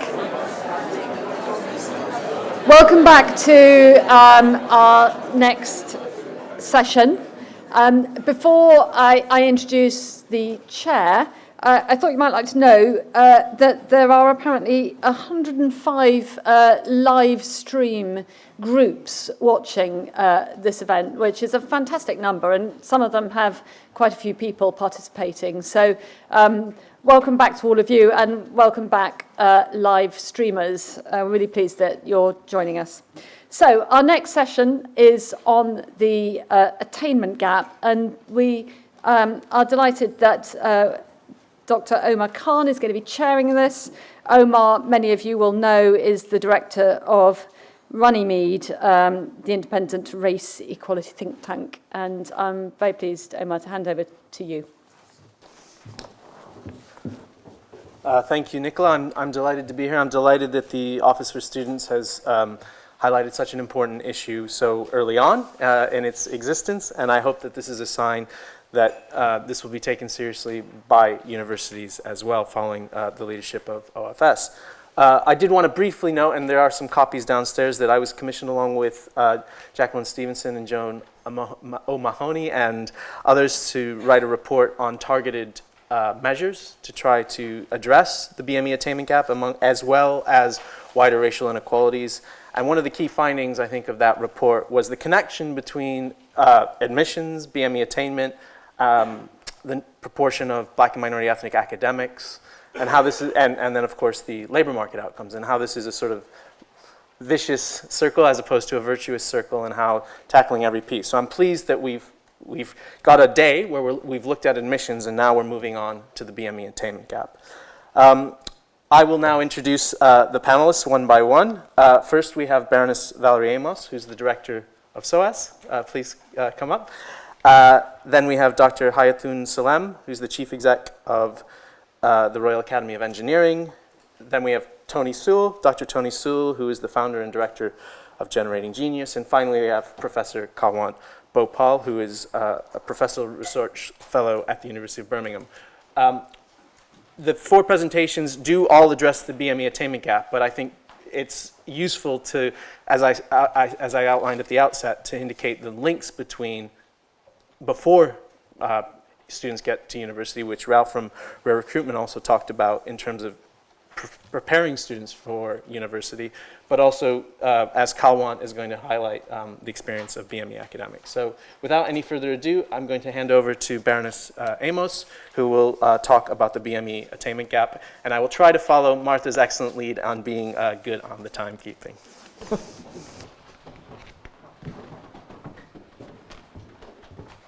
Omar, thank you. And we've got a countdown clock as well, I think, to help us. Tomorrow, UUK and NUS will publish the outcome of a 6-month project that we've been working on, which has been looking at Black, Asian, and minority ethnic student attainment and the gap. And it's very much been a partnership between university VCs, UUK, and students. And in the 5 minutes I have, I'm going to focus on the areas that we identified in that report for action, which universities need to put into place if we're really going to bring about change. But please bear in mind, there is an embargo on the report until tomorrow. One contextual point before I go into those areas for action. Higher education institutions don't obviously exist in a vacuum. They reflect the structural inequalities which exist in wider society, and we were very conscious of that when we were putting the report together. But at the same time, Michael talked this morning about the importance of aspiration. We felt very strongly that universities are about aspiration, and they're also about opportunity coming together. And one of the concerns that we have was that as places of challenge, of learning, of knowledge sharing, intellectual curiosity, universities should have been leading the way on this agenda in terms of transforming how they work. And we were disappointed that the record of action is so patchy and that there is so much complacency in our sector. We held 6 evidence sessions up and down the country. We had universities and students sending in information to us, and the key thing that came out was the importance of a whole of organisation approach, that this is not something that you can address if you just look at one aspect of it. A range of issues came out, but there were 5 areas that we're asking universities, students, vice-chancellors to really focus on. The first is the importance of strong leadership. An absolutely key component of this. It has to be led by the VC, by the senior team, and it has to be a strategic issue that is imbued in all areas of what a university is doing. And we have asked vice-chancellors to sign up to a commitment to actually put in place the recommendations in that report. And I'm delighted that so far, even before we launch, we've had 93 vice-chancellors sign up to this.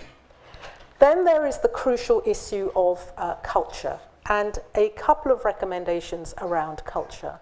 One, how do you create an environment within universities that enable a robust and honest conversation about race and racism? This is not easy. Many other organizations have tried to do it. It is a complex and difficult area. People are fearful of it. But if we don't do that, and if we don't enable students to have the space to actually talk about their experiences, then we're not going to be able to make the kind of transformational change that we are looking for. Also related to culture is how you create a more racially diverse environment. So how do you recruit people from a range of different backgrounds to work in universities as academics, but also on the professional services side? And the figures in UK universities for professors, but other senior academics from black and minority ethnic backgrounds is woeful. So we absolutely need to address this. That issue of role models is very important. But also, how do you create a more inclusive environment, including curriculum reform? The press love this notion of curriculum reform and how do we decolonize the curriculum, but it's a very, very important part of what we need to do. It's not about junking things, it's about having a much broader approach to what we teach and how we ensure that the experience of our students is reflected in what we teach. And finally, 2 things. Getting the evidence, so the data is absolutely key, but at the same time, not making the search for data the enemy of actually doing something. It's important to have the data, it's important to segment it because it's a complex area, but it's also important to just get on with it. And finally, the importance of having a sense of what works and sharing across the sector. And that's why what the Office for Students are also doing in terms of setting up the centre is so important. We need to address this challenge collectively as a sector. Otherwise, the kind of success we're looking for will not happen. Thanks very much.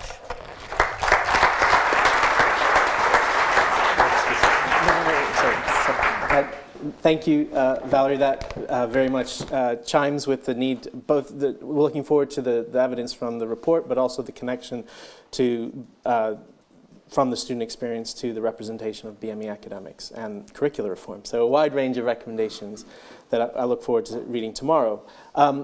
Next, we have Dr. Hayatoun Salem, who will be speaking about her experience at the Royal Academy of Engineering. Thank you very much. Well, I'm really thrilled to be here today talking about something I'm personally passionate about, but which is also an incredibly high priority for the Royal Academy of Engineering, not least because engineering, as it is quite well known, faces a real diversity challenge.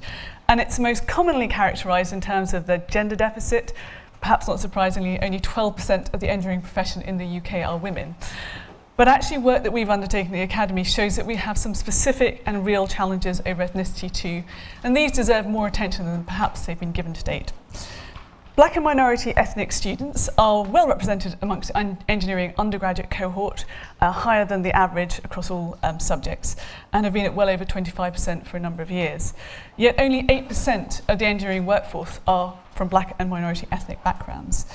Our analysis shows that black and minority ethnic students are less likely to find employment in engineering after graduation, and that a black and minority ethnic engineering graduate is more than twice as likely to be unemployed 6 months post-graduation than their white counterpart, even when you control for the type of university they went to and the degree class that they got. This troubling finding led us to design our own intervention, the Graduate Engineering Engagement Programme, through which we work with both students and employers to support the transition of more engineering graduates from ethnic minority and socially disadvantaged groups, as well as women, into engineering employment. It's a very practical, hands-on programme. We do follow the data, but we also really believe that it's necessary to get engaged with the groups that you're trying to influence. And so it comprises face-to-face networking events, one-to-one support for interviews, access to employers so that people can really understand the recruitment processes, and similarly working in a very hands-on way with employers to pick through their recruitment processes and understand what barriers might be there and how we can promote a more inclusive recruitment approach. Our headlines that perhaps are of relevance to other subjects are simply that students from underrepresented groups need active encouragement to increase success in engineering employment. Long-term face-to-face intervention is really important in terms of promoting those relationships between students and employers that ultimately will help to surmount bias and gaps in perceptions. And that notwithstanding all the attention that is now given to improving the fairness of recruitment processes and employers, there's still a huge way to go in terms of improving transparency and accessibility of recruitment and networking provided by employers. Thank you.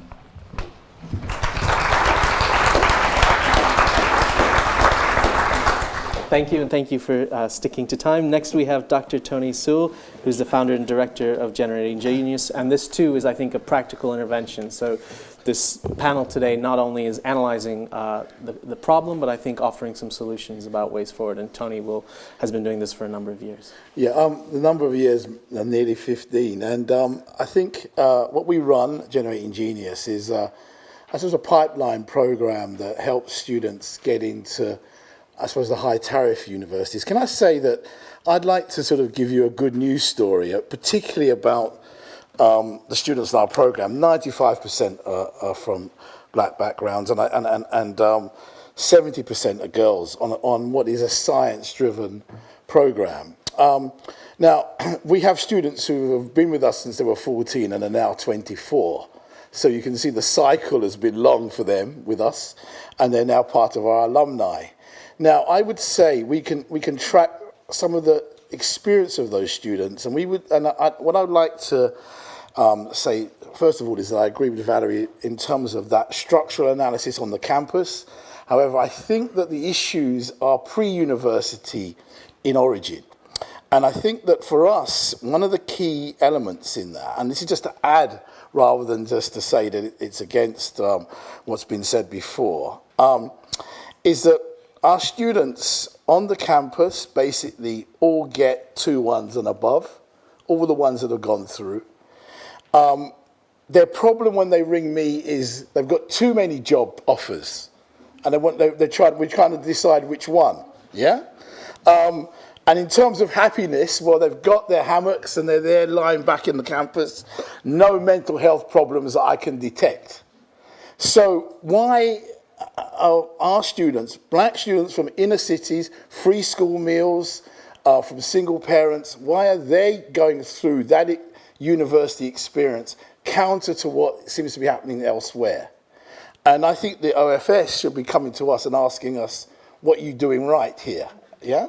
And I think what we're doing right is basically what maybe somebody from an independent school would get right. In the experience prior to university, what you're doing really is giving those students the confidence, that academic confidence to be able to really deal with the toughness of an Oxford or the or any other university for that matter, and do well in that experience and enjoy that experience.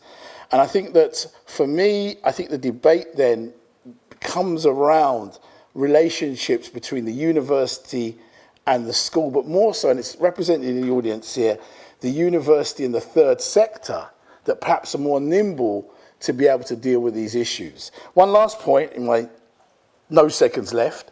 I think that one of the key factors going forward in this is to really begin to look again at more imaginative ways of dealing with wider participation.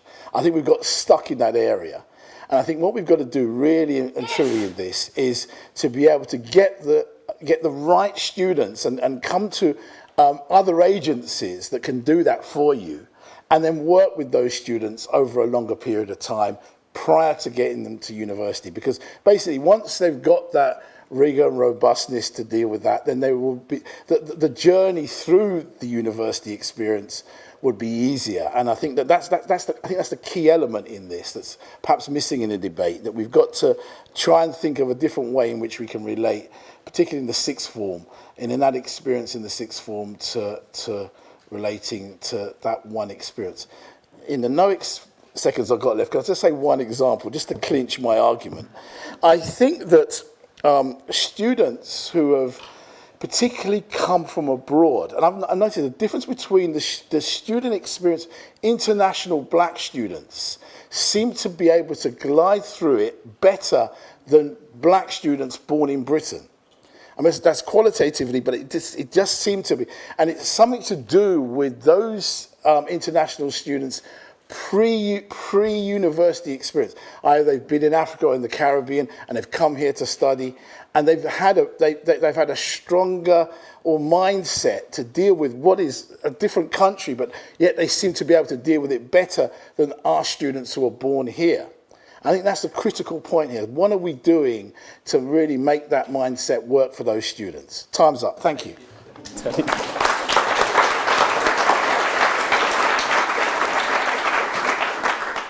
Thank you. And finally, we have Professor Kalwant Bhopal, who will be speaking about her work on race and racism and the experience of BME academics.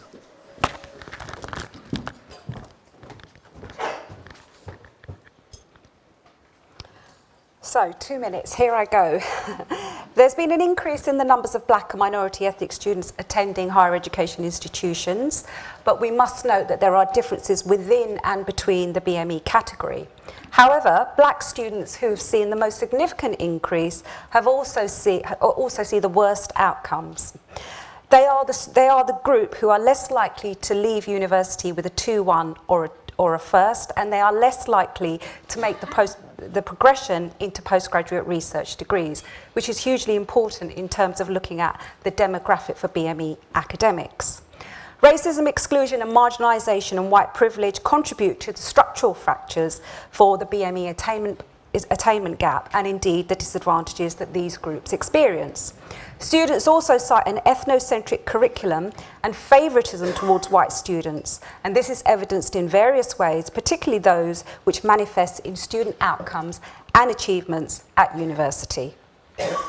Consequently, there's evidence to suggest that BME students are less likely to make the progression into postgraduate study, particularly when they are embarking on thinking about doing a PhD. And there are differences within and between the category, so they are less likely to make that transition. So there's evidence to suggest that access to financial and economic and social capital affects these transitions to postgraduate study. Why is this important? This is important because it has a huge impact on social mobility and future life chances. Entrance into postgraduate study, particularly PhD programs, is dependent on financial capital rather than success at degree level. So my research shows that even though black students were on track to get a first class or a 2-1 degree, if they did not have access to financial capital, they were less likely to register for a PhD. So individuals from middle-class, affluent backgrounds are able to invest in postgraduate study. Others are reliant on scholarships and bursaries, which are, which are few and far between for postgraduate study. So, ethnicity, I've run out of time, but I'll quickly finish. Ethnicity and class are key factors in the choices available to BME students who are making that significant transition from undergraduate study to postgraduate study. Black students are less likely to have access to financial and social capital compared, for example, to Indian students. Black students continue to be disadvantaged during their transitions into higher education and transitions from higher education, which indeed affects their access to the labour market and future social mobility. Finally, universities must acknowledge racism and white privilege and how it works within the sector, because a failure to acknowledge results in a failure to act. Thank you.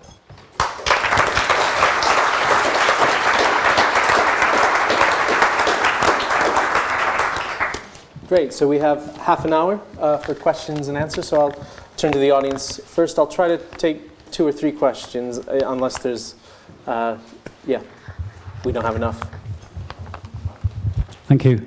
Mike Kerrigan. I work for Nottingham-Trent University, but I'm the Interim Deputy Director of the new Centre for Transform Access and Student Outcomes, or TASO. So this is not really a question, it's more an observation and a shameless plug. I was delighted that Baroness Amos mentioned the evidence and what works as the 4th and 5th key themes for tackling the attainment gap. I think it's fair to say that there's relatively little consensus across the sector as to what works to narrow this attainment gap. And if we don't know what works, it's going to be very, very challenging to actually close that gap in the 20 years, which is what we're trying to aim for. So with this in mind, and it's shameless plug time, TASO are asking for all providers to share their evaluation reports with us, because we're putting together a central repository of best practice. Now, that's across the whole cycle. That's for access, student success, and progression. But, of course, we're particularly interested in the attainment gap. We know that there's a lot of good evidence out there, but it's not necessarily in the public domain, or it's not necessarily easily accessible. So we're just asking for your help here to try and make sense of it all. That's just it, really. So it's very easy to find on the website. If you just put TASO space HE in Google, the first link will actually be the Office for Students, and the first link on that is our call for evidence. So that was the shameless plug. Thanks very much. No, that's good. It's important because actually the next question maybe I'll ask the panel is what do they think would be the one thing to tackle that gap? And there's some evidence there to be collected. But I'll take a few questions while they ruminate. There's one in the back and one here. And one here.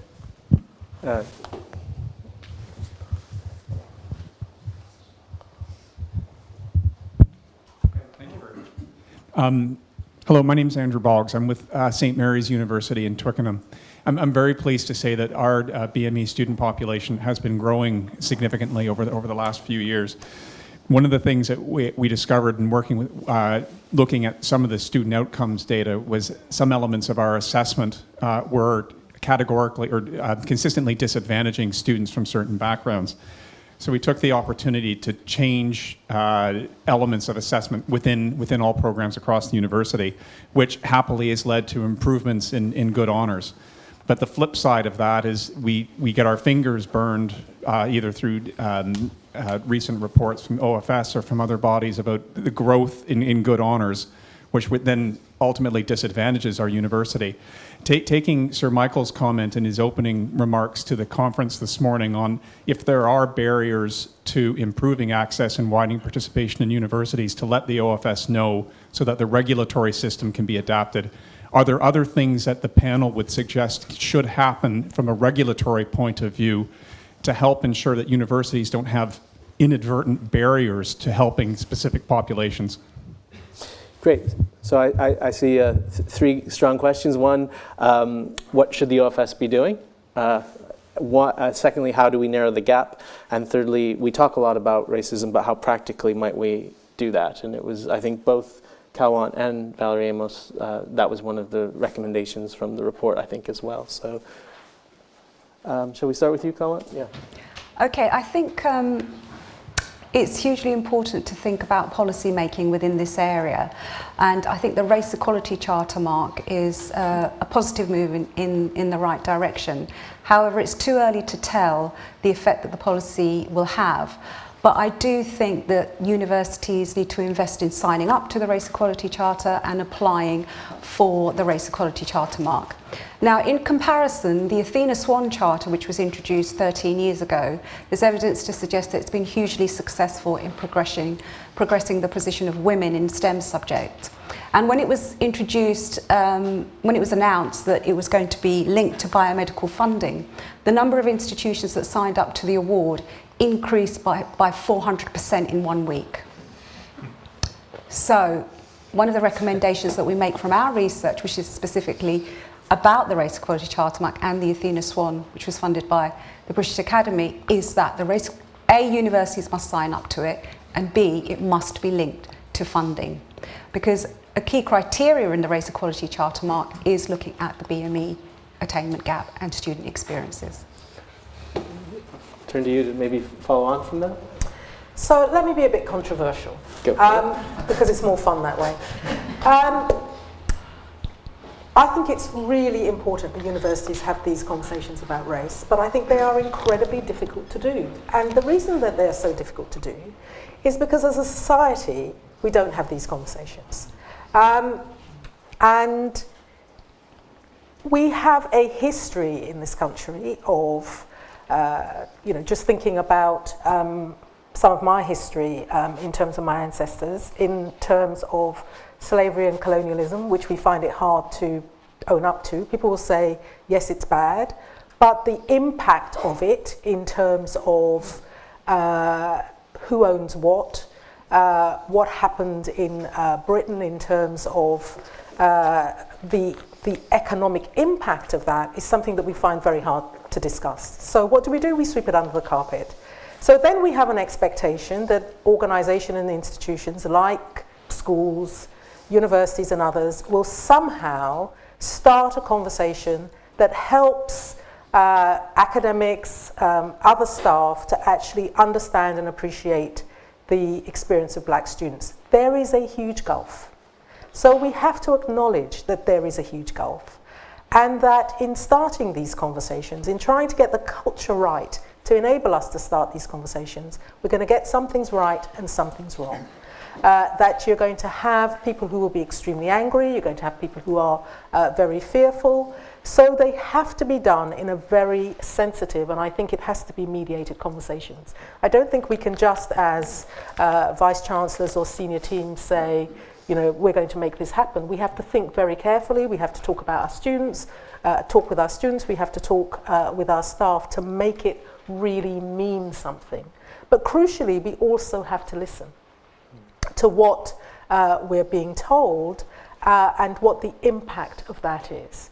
There was a session at SOAS, for example, last night on precisely this issue, where there were a number of actually pretty angry SOAS students talking to me and others about what they valued about what we are doing, but also the fact that it's not fast enough and what the impact on their individual experience has been. So I am not by any means saying that this is going to be easy to do. And the other thing is that it in and of itself, it is not a silver bullet. I mean, you said, Omar, you were going to ask us what was the one thing that we should be doing. Yeah. There isn't one thing we can be doing. It has to be a whole of organisation approach. As leaders of universities, we have to integrate a whole range of things into the strategic approach that we take to these issues. There has to be stronger accountability. There has to be greater measurement. And what do you think about regulation? There has to, so I think, for example, we are measured against league tables. Yeah. Why is one of the things that we are measured against not how we're doing in relation to these issues? Yeah? Yeah. Because it's tough. And actually, because some of the universities at the top of our league tables aren't doing too well on some of these issues. Well, let's shine a light on that and think about what that means. Sally talked earlier about excellence and equality. One of the things that really concerns me is that we have a notion of excellence which is about excluding, not about including. It's not about excellence and equality. So we need to change the entire frame of how we think about these issues, how we are judging what is happening in our institutions, how we're measuring success, how we are valuing what universities are doing, and how we are compensating universities for what they're doing as well. I mean, one of the potentially controversial things, I'll stop here, Omar, that came up in our evidence sessions was students saying, why aren't Vice-Chancellors' salaries measured against some of these criteria? I think they may have, I've said that quite a few times, that you make a KPI. I mean, it's the same thing for any employer. If an employer isn't progressing, if a certain manager is never progressing its female or its ethnic minority staff, they're a bad manager. Just so make a KPI, link it to salary, maybe we'll see some change happen. Use the race equality charter mark, link it to financial support for universities. If a university gives half as many firsts to its black students as its white students, should the white students pay half in tuition? So there are various things that you could do to incentivize. But Hayatuna, did you want to say anything about, Well, response? I won't repeat the excellent comments made by my fellow panelists. But I think, when I was trying to think of what is the one thing, of course there isn't one thing, but if I were to boil it down to something concrete that would apply to many people in this room, it's for all of us who have a position of influence, whether that's a leadership role directly or indirectly, to prioritise ethnicity and race in the way that we have, I think, increasingly prioritised gender in the past few years. Because I think there is still a lag between the extent to which race and ethnicity are truly seen as organisational and individual priorities for people in our incredible universities, in the organisations that regulate them, in those that work with them. And part of it, I think, is because it's an uncomfortable discussion. Lots of us don't feel we have, the language and the knowledge to get it right. But unless we start to say this is up there amongst our personal priorities, our organisational priorities, we're going to have an unacceptably slow pace of change. So to me it is extraordinary that I think 0.3% of UK professors are black. That is something that I don't think anybody could or should feel comfortable that it's acceptable. But it's not something that we're talking about day in, day out. And so in terms of our vision for excellence, our definition of excellence, we need to accept that this aspect of underrepresentation needs more scrutiny and more attention than it's had to date. And I still meet people who are in very, very senior positions who believe, or who give the impression that they believe, that there is some sort of dichotomy over rebalancing and maintaining excellence, and it's patently absurd when you look at the data. So I think, universities have many, many, many pressures. There is a lot that they're being asked to prioritise, but I would say that we've made a lot of progress on gender. It doesn't mean there's not further to go, but there is plenty of experience out there in the private sector in other countries, in terms of tackling other protected characteristics that we need to now draw upon, so that when we look ahead, or rather we look back in a few years' time, we don't see the same situation that we see today. Yeah, I mean, I think that we've got to look at this also from my point of view. I agree with all my panelists. Valerie, I agree with your analysis as well, and I think that thing about the institution must change. However, I also look at some of the what I call these sort of agency issues around some of our schools and some of our students. I mean, if you look at the reality of, say, I'm just talking about just the reality of getting more black students into, say, some of the high tariff universities. Some of our high schools could only produce 2 or 3 students who could get the grades to get those students to those universities. Even in London, when we're having some of the top grades. So if you go around it, the capacity of the university to then engage with all those schools is probably impossible. And I think that so the reality then is who is really kind of, where is the driver around this inequality coming from? Well, if for example in the Oxbridge case, the 2 or 3 or 4 independent schools that dominate the Oxford entry, then we're talking then about a situation where I think we have to come back to how the university relates to our high schools and that relationship. Because unlike, I think even in the US, we don't have this class division between private school and state school, and how that divides off our universities is something that's particular to the UK and how we operate, or even to England for that matter. So what would you say should be? So I think the answer is that we've got to come back to really beginning to, I think, look at the experience and the training that we give and the confidence building that we give, particularly in the sixth form, to those students. I'll give you one key example. I've been doing some work in Jamaica, and it's quite interesting there, a majority black country. And that helps for those students. But one of the things they have in their A-level studies is everybody has to do, if you're doing science, everybody at A-level, on top of the 3 A-levels you have to do Caribbean studies. Now, it's quite interesting that the Caribbean studies is really just a hero worship of all the Caribbean people. I mean, the slavery thing comes in, but basically the Jamaicans win in the end anyway. And so there's a kind of sort of sense of, almost a sense of that self-pride coming in, that confidence building that's built in to sort of the curriculum right from early. And I think that then affects the way in which the students are really making choices around university. I'll give you another quick example. A coach load of us went the other day to St Anne's College, Oxford. Now, it wasn't a coach load of just students, it was the parents I took with me, yeah? And we all went up there, and they loved it, and we gave them lectures, and the students went somewhere else, and a majority of these were black students. And then the message now for St Anne's, and the message that college is giving to the students is not just come on our program, but we're going to have a relationship with the individuals. I think this is the key to wider participation, that you make our students apply to universities that they know about. They apply to, they've had a relationship with those lecturers. There's a sense that the university and them are closer. And so therefore, it's not an alien environment anymore.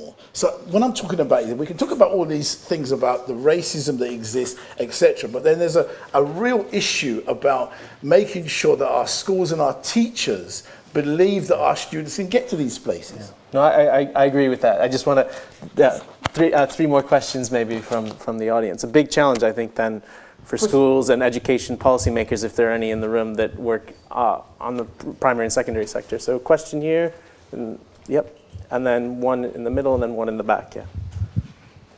Hi, my name is Naomi Kelman. I work on Target Oxbridge, so I help 160 black students every year to apply to Oxford and Cambridge. I agree very much with the points that you made, and especially with Tony's points about encouraging people to believe that they can go, but then also broad curriculums that students can really engage with. One thing that I've been experiencing a lot with my students who are at university, both Oxbridge and other universities, is their struggle financially sometimes, and also the different circumstances that they're dealing with at home. I think we speak often about working class students, but it seems the discussion sometimes misses the fact that BME students are often disproportionately on free school meals.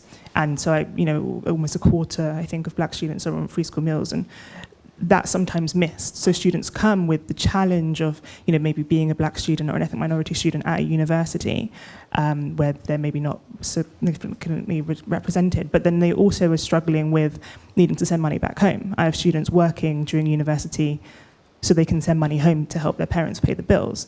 And that is a challenge that they're trying to balance with really large workloads. And sometimes money at home can fluctuate massively. So I have students who go through student loans. It was a good year. They get a certain amount of loan, their parents are in relatively insecure work, and so suddenly there's no overtime, and they can really drop off. And so partway through term, they don't have any finances coming in, and they're sending a lot more money home. And I think universities aren't always as responsive to those challenges as they could be. And so I'm wondering, what more could universities be doing to be sufficiently responsive to their BME students who are also struggling financially? Okay, good, yeah. One, I think there was a...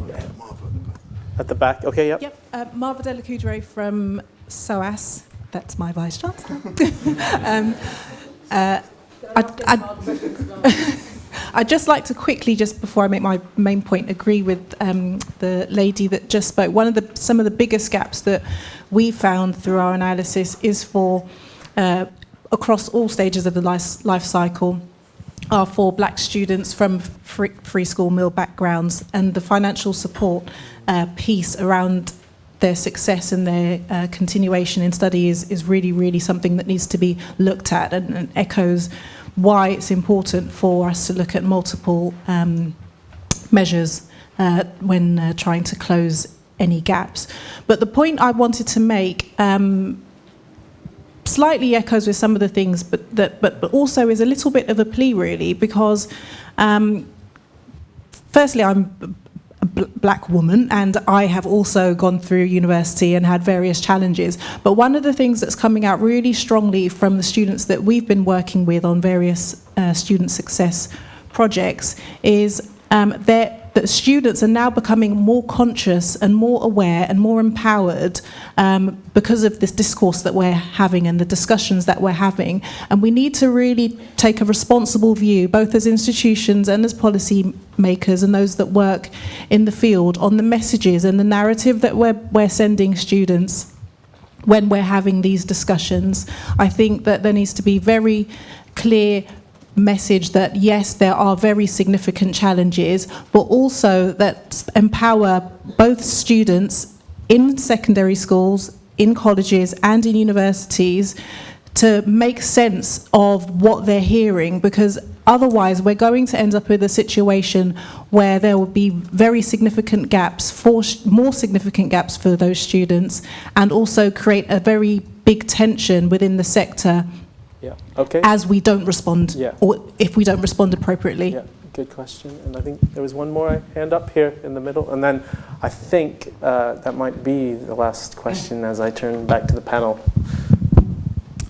Hello, my name's Richard Stewart. I'm a policy officer at NUS. Actually, before I started, I wanted to echo the two previous points. Black students who struggle to eat will not excel.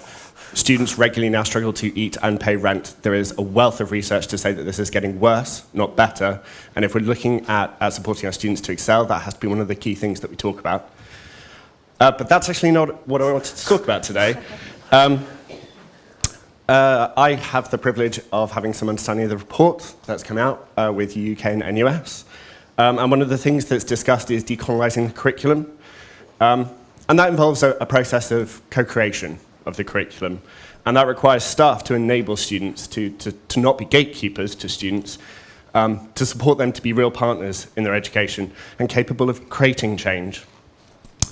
Unfortunately, many of the national systems that support work like that, enhancement-based work, especially in England, have been neglected over the past few years. And I'd highlight specifically the Quality Assurance Agency, which has been effectively suspended from interventions in English universities during I think, the last 4 years.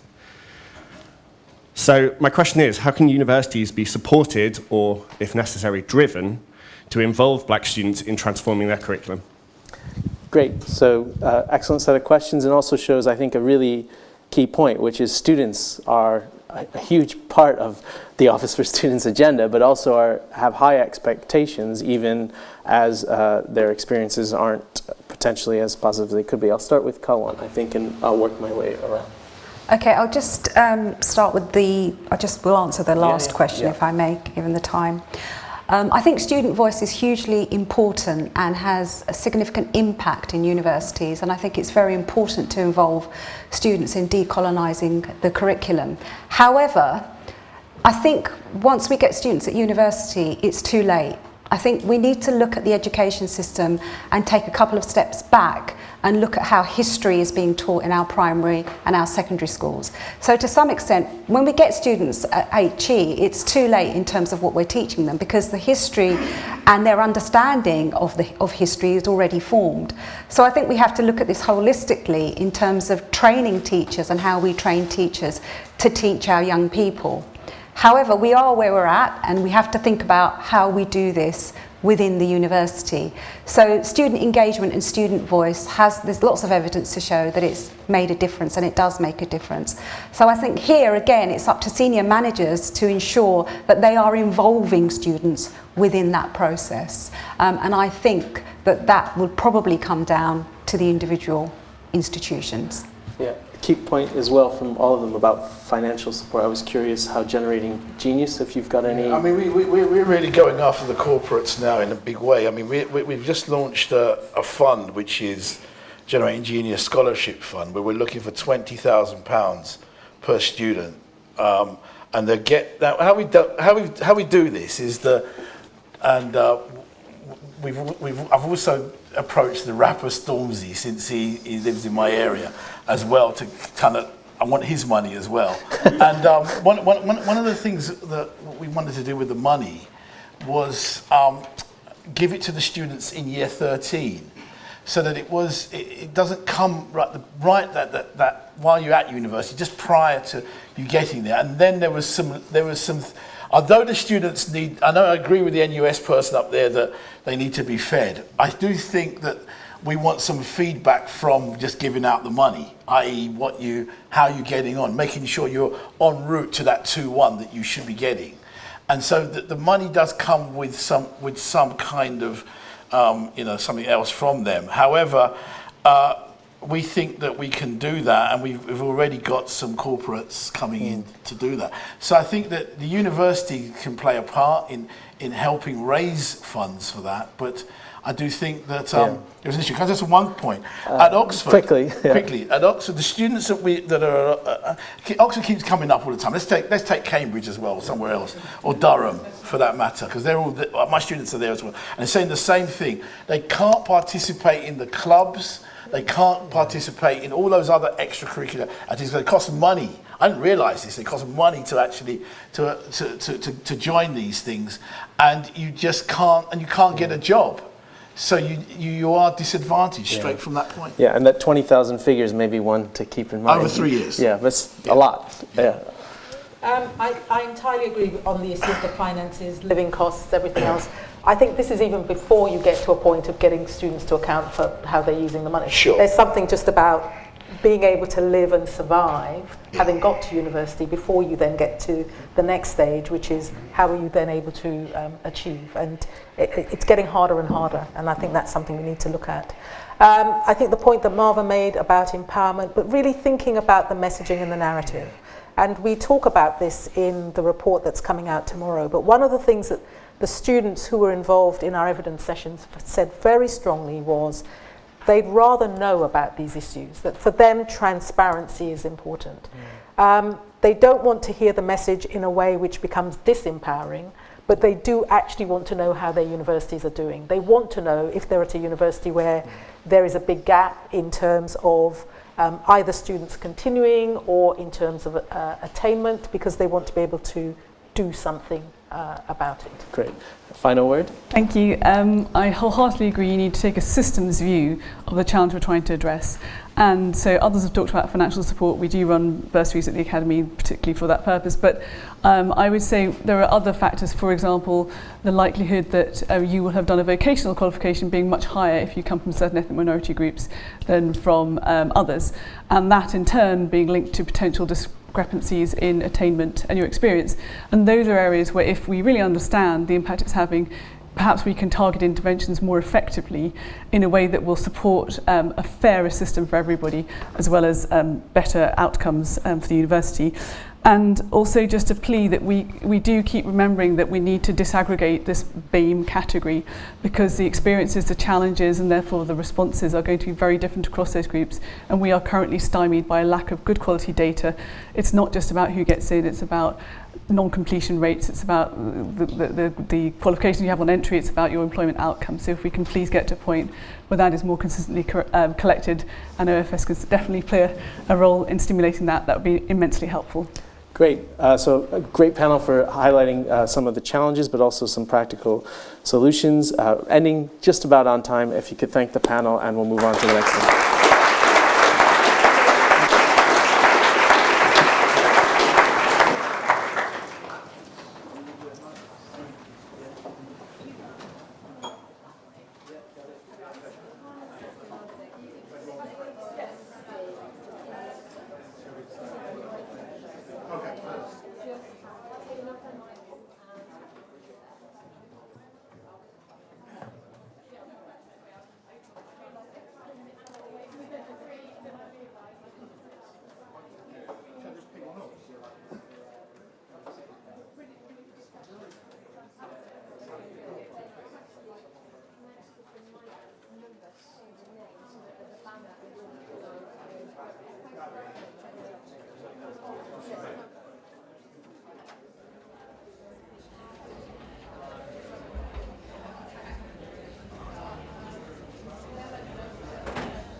bedding in. Are you all right?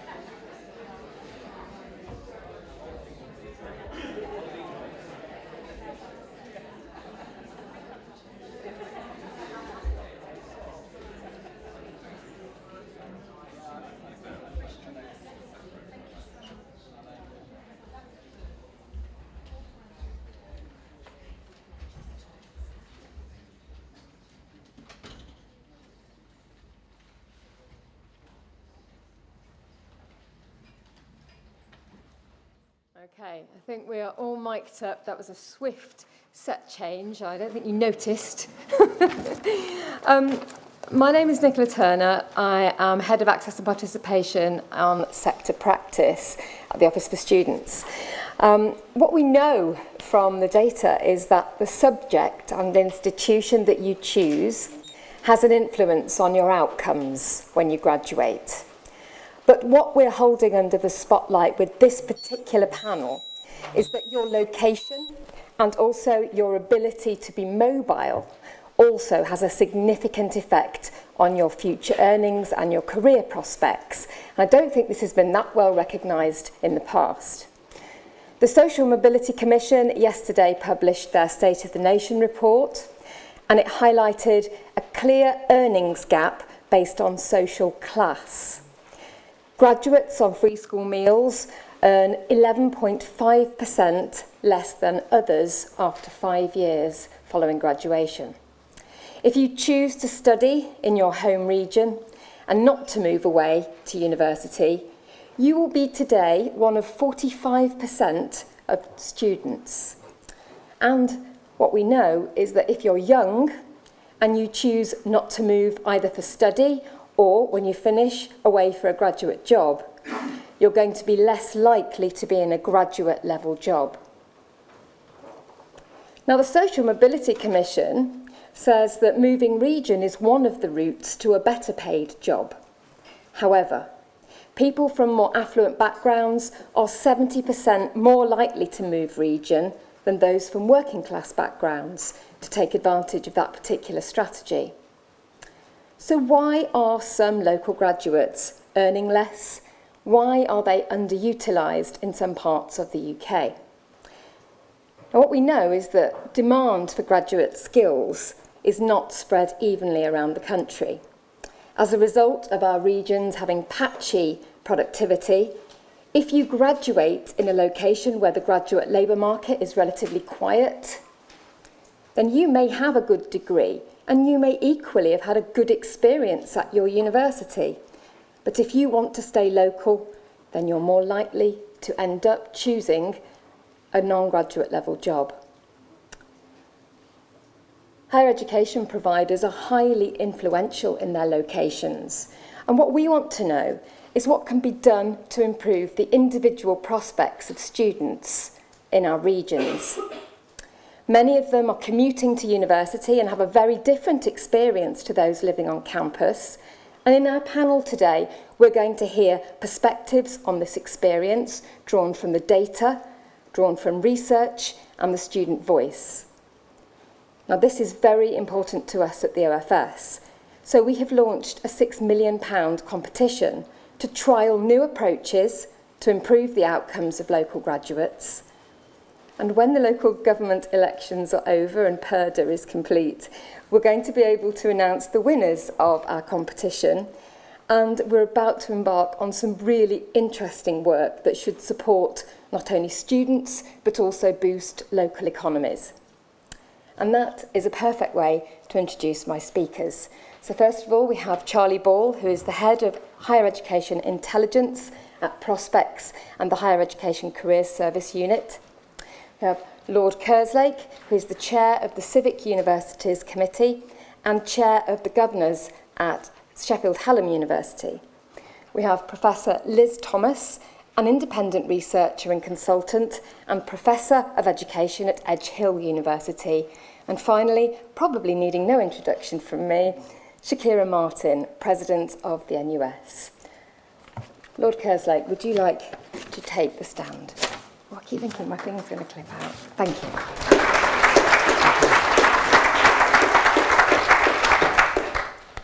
Well, good morning, everybody, and thank you very much for inviting me to talk to you. And can I say first just how much I welcome an event like this? It does seem to me this is precisely the sort of thing that an active regulator should be doing. And for me personally, it's a relief to be not talking about Brexit for one morning anyway. I would also say that I very much support the new regulatory guidance and the bold new approach as it's been described to tackling the issues that we're talking about this morning, really raising social mobility and equality and diversity. It will make our lives more difficult, and so it should do, really, I think, in terms of universities. But it is absolutely consistent with what we sought to address through the Civic University Commission. Now, the subject of this last part of the morning is local and commuter students. And I guess that's got less of a profile, perhaps less challenging than some of the other issues this morning, but I think no less important. Now, we know that so-called commuter students represent about 20 to 25% of the total student population. But they've been growing as a proportion. And in fact, if you go back to the early 80s, that figure would have been around 8%. So we've seen a fairly significant shift here. The distribution of commuter students, however, varies enormously by institution and by social group. So higher tariff universities have fewer. There are more in northern universities than in southern universities. Commuter students are more likely to be first generation in higher education, work part-time, have a state education, come from a lower income background, be mature students, come from an ethnic minority, or have caring responsibilities. In other words, commuter students are exactly in the groups that we're seeking to address in this event today. So, it would be an oversimplification to talk about the notion of moving away from university being essentially English middle class and southern, and yet, surprisingly, it's become the dominant model, really, that we talk about. At Hallam, around 40% of our new entrants in 2017-18 were commuter students, and that's increased by 7% over 5 years.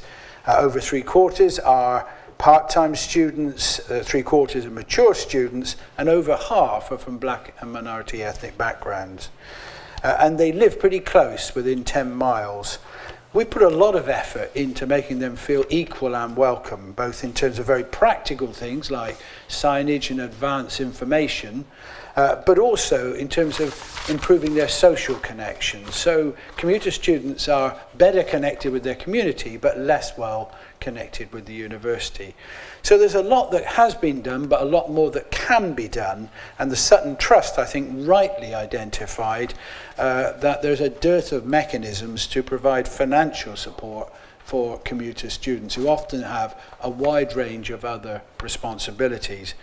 And I think more recently, HEPI have talked about practical steps on things like local transport, where universities can step in and make a difference. I would like to say we have addressed all the issues at Hallam, but we haven't. We still have an attainment gap for those who are commuter students, and we have slightly, but nevertheless higher withdrawal rates. So whilst we've made progress on this agenda, I think there's more to be done. And I think arguably policy thinking and practice has not kept up with the rapid change towards more commuter students. So that's a bit about, if you like, the experience of so-called commuter students. What about the issue of outcomes? Well, I think, as has been touched on in the introduction, we have a major challenge about securing good employment outcomes. And for Hallam, those who stay locally for the university as a whole are over half.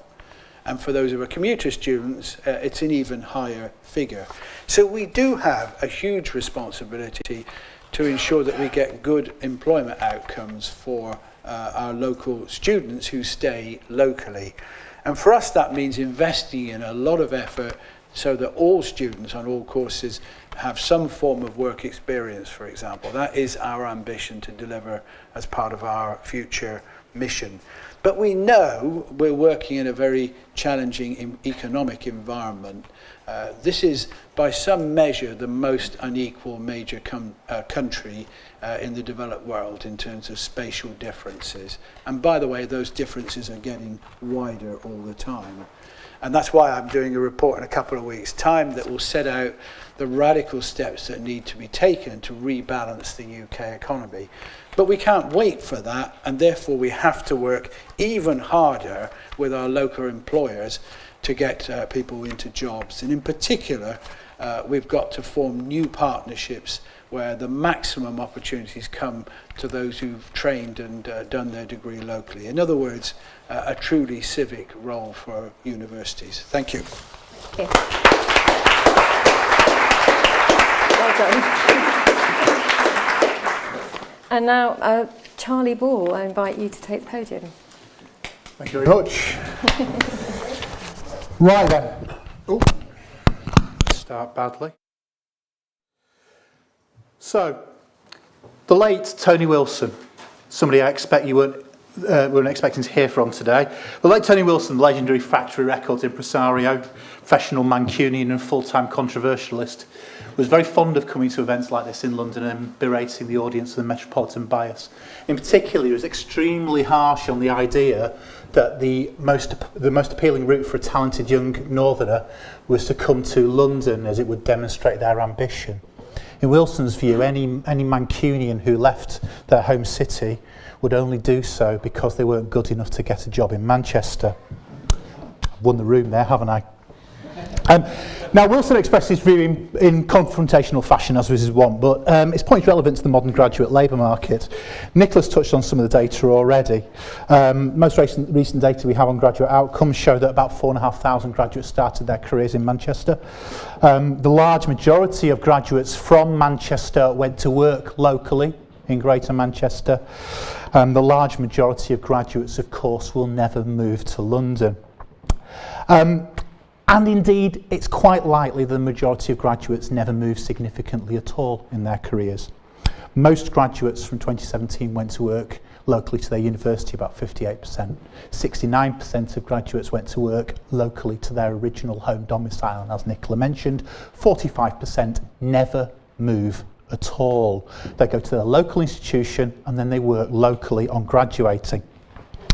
And so we need to get away from the idea that the typical experience for students is to move away, they look at a league table and move away to a university, and then they move away again in terms of employment. In fact, the most common experience for students is to go to their local institution and to work locally, and that has a profound effect on the way that students attain. It has a profound effect on the way that students are admitted into institutions, and a profound effect on the support that institutions need to offer to students and graduates. We all need to think locally. That's all I have to say now. Thank you very much. And now I'm going to invite Shakira to take the podium to tell us her experience. I'll clap for you. Okay, good morning everyone. Thank you very much for inviting me to be here in one of the few of my last formal addresses to the sector. So I'm really excited to be here today to talk to you about local and commuter students, because it's an important but sometimes often overlooked and forgotten topic. And because as a local student myself, this is one that is really close to my heart. As many of you will know, is that I've used my presidency to fight to ensure that everyone can get in and get on in further and higher education. My Poverty Commission report set out the barriers many faced. We included local and you know what I'm trying to say, students in that analysis. It's built on other work too. NUS has undertaken and we have published 2 reports on students who live at home with their parents and on the experiences of commuter students in recent careers. And the second part of the report is being written by Professor Thomas. And we took all the evidence and everything we submitted to the Olga review. So whatever they recommend about commuter or local students was informed by evidence. And I know that they have looked at this closely. They just need to produce the report. That wasn't scripted. What our other evidence showed, as a sector, we need to do better if we want local students to participate fully in their educational experiences within their institutions. In higher education in particular, local commuter students are often forgotten about. The assumption is that students have moved away from home and the policies and practices of our institutions follow that assumption. For example, commuter students tell us that a lot of their career development opportunities are scheduled in the evenings, which is either after they go home, do the housework, look after the kids or their carers, or having to stay on campus for several hours after. This can lead to them feeling stressed, less part of the community, and more likely to consider dropping out. Adding to barriers, the profile of local students is often different. We know that commuter students are often from poorer backgrounds, are from certain minority groups. They often have other caring roles, and they have to work 2 or 3 jobs just to support their family. For commuter students, time is precious. A local student, a parent, as a local student and a parent, I know too well the challenges of juggling caring responsibilities, coursework, and extracurricular activities, all while dealing with the unrealistic transport and timetable, which means that I and students like me often can't engage in extracurricular activities. It can be so tiring, and that a common feeling amongst local and commuter students. But universities and colleges can fix their problem. I've got the sign up, and I said that I wasn't going to look at you, so I told you. But the last thing that I want to say is that as institutions, we can do a lot more about not only getting them in, but getting them on. And my challenge to you is about outcomes. How do we get them out into those good jobs, those good sectors, in those good industries? Thank you very much for your time.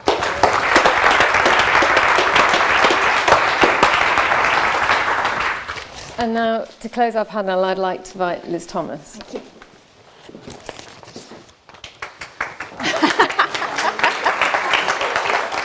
There's a danger it turns into a clapathon. Thank you very much. I've undertaken some work for NUS, as Shakara just mentioned, and also currently working with London Higher, looking at students who commute in London. So talk to around about 100 commuter students through qualitative research. And what I want to say really is that the commuter students that we've talked to, and they may be the more engaged commuter students, have really high aspirations to achieve a good degree and to secure a graduate job. But as we've already heard, a lot of the outcomes are less good for commuter students, which may be connected to other aspects of their disadvantage, the intersection of disadvantage and so on and so forth. But also part of that is around their engagement in their higher education experience. The students we talked to talked about prioritising their academic engagement in order to get a good degree. They said things like, I came to university to get a good degree, not to get a social life, and I'm happy just doing the work. But what they tend to do, therefore, is to deprioritise their engagement in the enrichment and enhancement activities, and also their social engagement, both that informal engagement and the more formal activities that are there. And that really then contributes negatively to their achievement of both their academic goals and their graduate employment. Students were quite positive about being commuter students. Some of them framed it as avoiding some of the distractions or excesses of a kind of stereotypical student life. But in fact, some of that sort of distancing due to circumstances of their interrelationships with friends and academic staff has a negative impact on their experience. So, for example, students talked about not being able to hang around at the end of lectures and therefore not to get some of that informal understanding about their independent learning and assessment activities. And then they couldn't chat with students to figure out what was required in their independent learning activities. They also said it's much more difficult to go to enhancement activities if you've got no one to go with. So you have that kind of ongoing disadvantage where you haven't got the circle of friends, and then you can't participate in those activities, and also it's more difficult to do so because they're in the evenings and so on and so forth. A student who cycled said you've either got to cycle in your business suit or you've got to carry it around all day, so in the end you end up not going to the networking event in the evening and so on and so forth. So there's a range of things that we want to do, and I've clearly got no time in which to do it. But one of the things we must do is think about making commuter students visible. And we have to do that in part by giving them a voice in our institutions and challenge the dominant kind of discourse which comes from staff, which is that we should all be aspiring to a traditional university experience, the same as the one that we had, which was a residential experience, and rather start to recognise the real strength of those students who come from their local and regional communities, and actually employ them as our ambassadors going back into those regions and really give them a sense of pride and connection with their institution. Thank you. Thank you, Liz.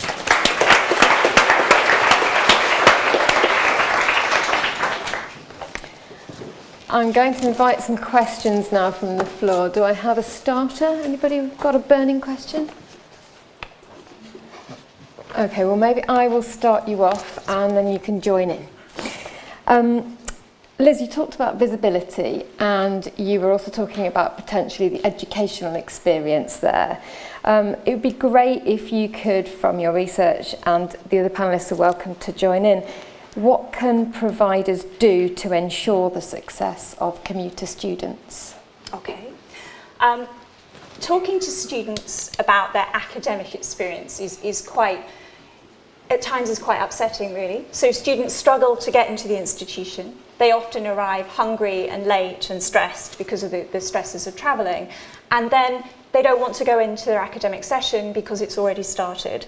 And so they end up either not going in, and Martha talked about this previously, about standing outside and listening rather than wanting to go in through the door. And some students even told us about being locked out of their lectures because allegedly for professional standards and sort of things. So I think we need to have more understanding about the realities of the commuter experience. We need to really look at the organisation of our curriculum. So looking at whether students are expected to come in every day or whether they can come in for blocks of time, and helping them to use that time when they're on campus. If you've got hours between your lectures, then sometimes you have to either study or spend money. You can't just have, there is no space to just kind of go and to be. So students talked about wanting places to leave their belongings or to heat up some food that they brought in from home rather than having to spend things on campus. We need to use their time strategically for their academic studying. So it's not just about giving content, but it's about applying learning. So much more a flipped classroom or active learning model.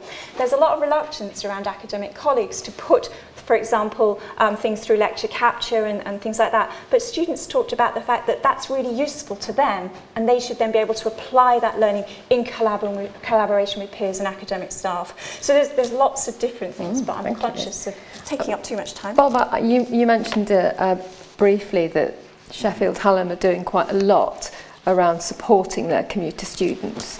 Do you want to tell the audience a bit about that? 2 or 3 points I wanted to make. First of all, as I said, we're on new entrants, we're at 40%, and it's risen by 7% in the last 5 years. So it doesn't take a great piece of arithmetic to see that we could be over half in not very long. And the question is that being reflected in the way in which the institution works and operates? And I do think a lot of it is practical things. So practical things for students to meet up. I've really, you might say this is too practical, but how good is the signposting, actually, which is a problem for every student. It's probably a problem for some of the people like myself who are involved in it as board members. But for those who are visiting, as students who are as commuters, they experience that as an even bigger problem. So it is a mix of messaging, do they feel equal and welcome, and very practical things about transport, space to study, signage, connections, timetabling of lectures and other events. It's a combination of the two, it seems to me. And an interesting question would be how much it comes through in the annual student voice report. I suspect not in many universities. So it's about reflecting, it's about the policy and the practice catching up with the reality, and I'm not sure it has. And those are just examples in Hallam of what we've done. There's more we've got to do as well. Could I ask Shakira, from your perspective, what advice would you give to students who are trying to make this choice and about not only where to study in terms of institution, but the location and how to manage their studies? I think it's really difficult. It's about taking that first bold step to know that you're going to be less off before you get to somewhere where you can kind of progress. But I'm really happy that we're talking about why can't I say that word? Students who live at home. But also what I would say is that we need to stretch a bit deeper, because students who live at home live at different types of homes and in different environments. So for example, myself, I moved out at 16. I had my own social housing by the time I was 17. Even if I wanted to move to go to university, I never had that option, because I would have to uproot my whole home and move, and my children. So that is a no-no even now. Even as national president, having that social capital to go anywhere, I still can't uproot my whole family, my whole children, and move out of my social housing into a temporary accommodation and try and get back into London. That's not going to happen. But it's about blended learning. Education is changing. How can we use blended learning and really understand the different needs of students? We're using the digital space as well. Facebook is a great example of how we can feel part of a community and know what's going on, but not even be in that space. So I think we need to really use digital and blended learning, but really truly understand the different needs of commuter students, because if we just look at it as a blanket, we're still failing them, because it's deeper than just the little title, students living at home. Thank you. We have a question here. Have a mic.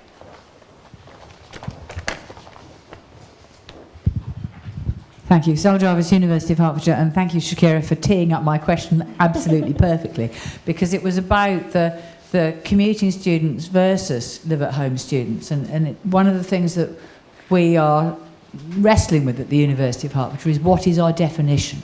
So students who have always been local to the university, or wherever they are and travelling in, versus students who may have uprooted their household and moved not into halls but further away. So they are commuting students, but they're not live-at-home students in quite the same way. And I just wondered what the panel were doing in terms of definitions of commuting students or live-at-home students.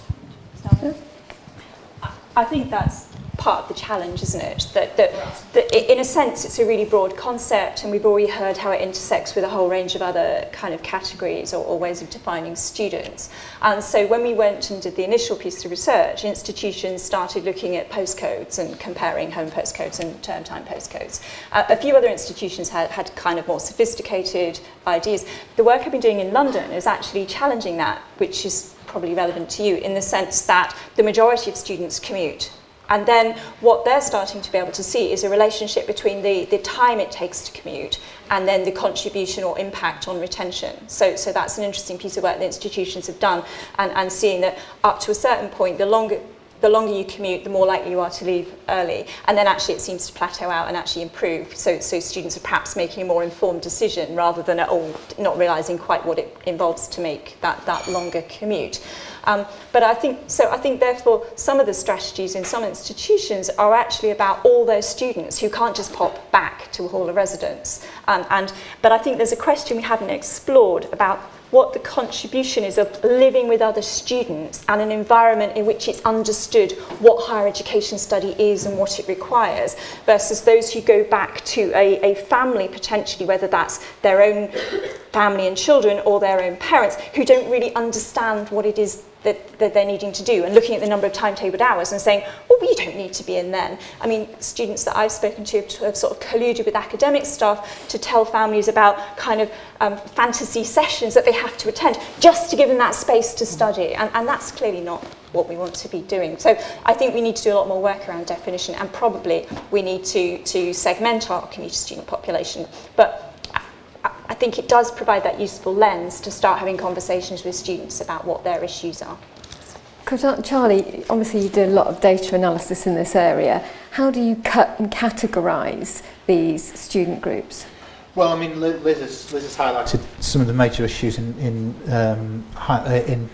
exactly defining these groups, particularly as when we get admissions data, or when we get data from the point of entry of people into the university system. We often don't know a great deal about their previous experiences, where they've lived, where they've originally had work or study. But I think at roots, and one of the crucial questions here is we're still treating this whole group of students as if they are edge or unusual cases. That's the point. And then they're not. They are now the typical experience for many university student bodies, and as Bob has highlighted for his institution and for many others, they are going to be the norm. And so this is the kind of conversation we need to have urgently right now, so that we can understand a great deal more about what our student body is going to look like in the future, because this is what it's going to look like, and universities are not set up for it at the moment. Yeah, I think in addition to defining what actually the definition is, I think institutions need to really understand how their existing policies stretch out. So for example, we talk about sexual harassment on campus. For community students, this might not happen on a Monday to Friday between 9 and 5 o'clock, but on a Sunday evening at 2 o'clock. What responsibilities do institutions have in playing that role with community students? And I think when we look at, I really embrace the sector in thinking differently, and the OFS has really, since they've come, really start to put different things on the agenda, but I still feel that we truly don't really understand what is it that we're looking at. It's not just the academic bit, it's about the social bit as well. Mental health. If you're not spending time around a person, you're not going to necessarily be able to pick up those little signs about well-being and mental health. How are your policies stretching beyond just your student population as students, but really identifying the diversity of students who live at home? Because I'm not going to try and say that word again, I don't know, it's tongue-piercing, I think. But yeah, and I think that's really important. There are commuter students that are being sexually harassed, that are suffering from mental health, and they are being forgotten about because you're not seeing it as the institution. No. Just one last point to make, which is that on the data I've seen, there's more commuter students in urban areas than rural areas, but I think the challenges in rural areas are even bigger actually. Transport is an absolute nightmare. And I think, so those who have universities in rural areas, I think have to specifically look at that dimension as well. It's a different kettle of fish if you live within 10 miles of Sheffield, if you like, is going to essentially a rurally based university. Oh, we've stimulated. Yeah, so Imogen Butler, Cabinet Office. I was wondering what work had been undertaken talking to commuter students or even through the universities themselves about the possibility of sort of personalising timetables.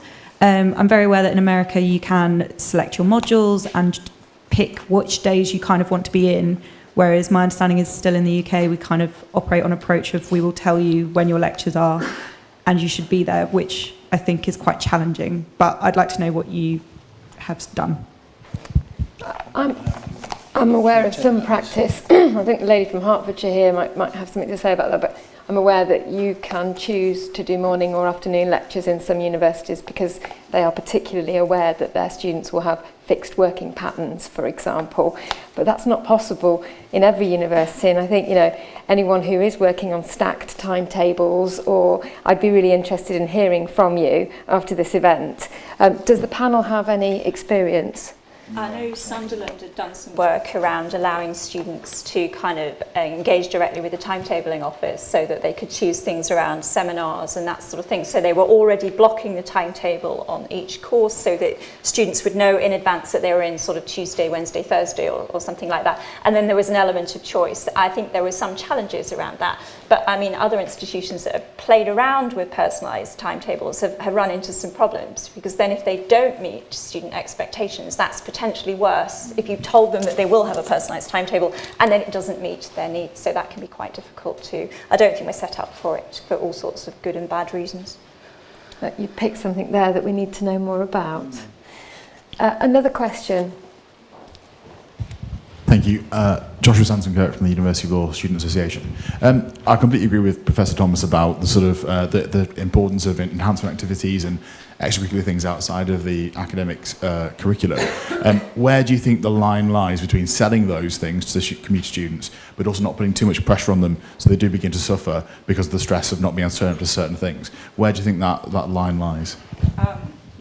answer? Yeah, sure. Yeah, I mean, I think we have to probably educate all students around some of the benefits. So students would say they wanted a good degree and a good job, but then would deprioritise some of those activities that would be the differentiating factors when there was a stack of people or applicants with good degrees and so on and so forth. So I think all students need that, but I think we need to look much more about how we integrate that into their curricular experience. So there's really good evidence around placements and those kind of activities contributing and levelling up the difference between students from more disadvantaged and more privileged backgrounds. So I don't think we want to make it stressful, but I do think we need to think again about the organisation and the offer that we make to students and actually take some of that responsibility ourselves rather than trying to make students kind of fit, you know, round pegs and square holes and that kind of thing. I think it's also about helping them connect up with each other. So I think it's about networks that may be as valuable as saying come to this or that social event. It seems to me building the networks is really important. Thank you. There's another question from our board member, Martin. Martin Coleman, I'm Deputy Chair of the Office for Students. A lot of the regulatory system and the structure of the system as a whole is predicated on the idea of students having choices in terms of institutions. And mobile students do have choices, at least geographically they do. There may be other restrictions on choice. Commuter students, almost by definition, have either no choice or much more limited choice of institution. So league tables, for example, are of little value to you as a student if you really have only got a choice of one or two institutions anywhere. How far does the panel think that the regulatory system and the culture and organisation of the sector as a whole needs to take more account of the fact that there are now a very significant proportion of commuter students with limited choices within the system? Charlie? That sounds a bit like a leading question to me, Martin. And of course the answer is the system needs to take a great deal more of account into that. One of the things that I keep hearing, one of the things that we've heard throughout this whole session is that a graduate is looking for a good job. And of course, if you're a young person from the traditional student background, the home counties background, perhaps second, third generation university, child of accountants, you're going to a Russell Group institution where they have a very good accounts degree, you get a job as an accountant just like your parents, then you're a success and have got a good job. Whereas if you're a first generation student from a very tough part of the country, let's say my old neck of the woods in Wigan, and you go to your local institution and you get a permanent job in Wigan that is not considered graduate level employment, then you are a failure. Is that really fair? Is that really appropriate? Is that really how the student sees it? And the answer to all of those three questions is certainly arguably. Now, of course, we've got an issue that the university system takes a certain degree of public money, and the public wants to see a return on that investment. But at the same time, if we're saying that student choice is at the heart of the system, then we have to understand that some students are making choices or have limited choices, and we're not really taking account of that in terms of the regulatory framework or in terms of the way that we measure outcomes.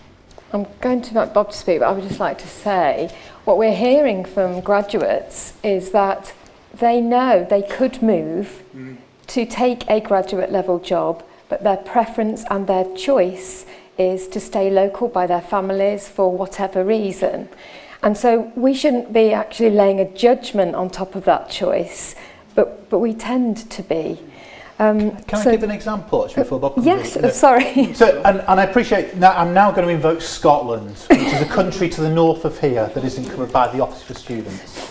And there's a very good researcher in Scotland working in careers and employability called Rosie Alexander, and she works primarily with students from Orkney and Shetland. And her students go largely to the local institution, the University of Highlands and Islands. And they say that they go to the University of Highlands and Islands in order to learn to be mobile. And what they take from that mobility is the option to be mobile, which they very rarely then exercise. They normally go back home to Orkney and Shetland and they seek success as getting a decent, full-time, permanent position in Orkney and Shetland. And that's an experience that is actually surprisingly common in England as well. Thank you. Bob? 2 quick points really. On this question of policy catch-up or practice catch-up, I think my background has been in housing actually for a long time, and I'll just give you a parallel really. For the large part of the last 20 years, the focus has been on home ownership. Under people's noses almost, in terms of policy making, the number of people in private rented sector has doubled. Policy is now scrambling to catch up with the realities of where people live now as opposed to where they used to live. That's been a change that has happened in the last 10, 20 years. And I think this is another example of how fast does policy thinking, practice thinking, move with the realities of the change that's going on here. And I think there is some work to do for institutions and nationally. Just on this point about jobs and testing people, I get the point that not everybody will go to university with an ambition to move into a higher skilled job, but I don't think that absolves us from the responsibility of maximising their opportunities. And what I was really saying is I'd love to see the economy rebalanced. It's going to take quite a long time to do it. In the meantime, we have a double responsibility as universities in less economically productive places to make sure those opportunities are there. Do you see what I mean? I think I would worry if we kind of consoled ourselves by saying it's okay because people didn't get into high-skilled jobs because they didn't really want to. I know you're not saying that, but we have a double responsibility, it seems to me, in those areas that are less economically active to make a difference, I guess, is the point.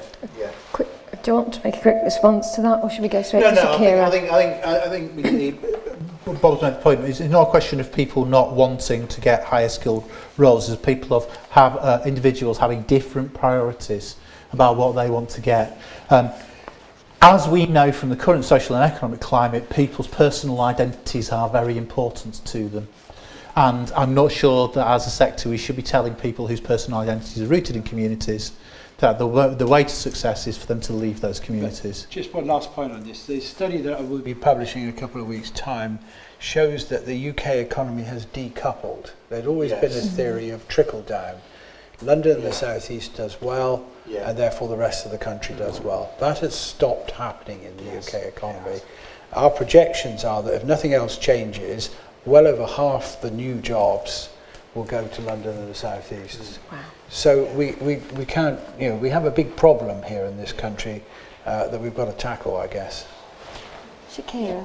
I think it was a really good question. I think we need to have an honest conversation, the difference between free will and choice. Because actually we don't have choices because choices have already been made. There's options based on those choices. So it's like me saying to my children, do you want a fruit, a banana or an apple? You can't have a kiwi because I've already made that choice of the fruit that you can have. So it's really, we need to really check what we're saying when we're saying choices, because sometimes we just say words, we know what we think we mean, but actually choices have already been made. It's options. And I think we need to be clear about that. But the work of what we need to do about students living at home is it needs to be embedded over our overall strategy in every single part of our institutions and across our institutions.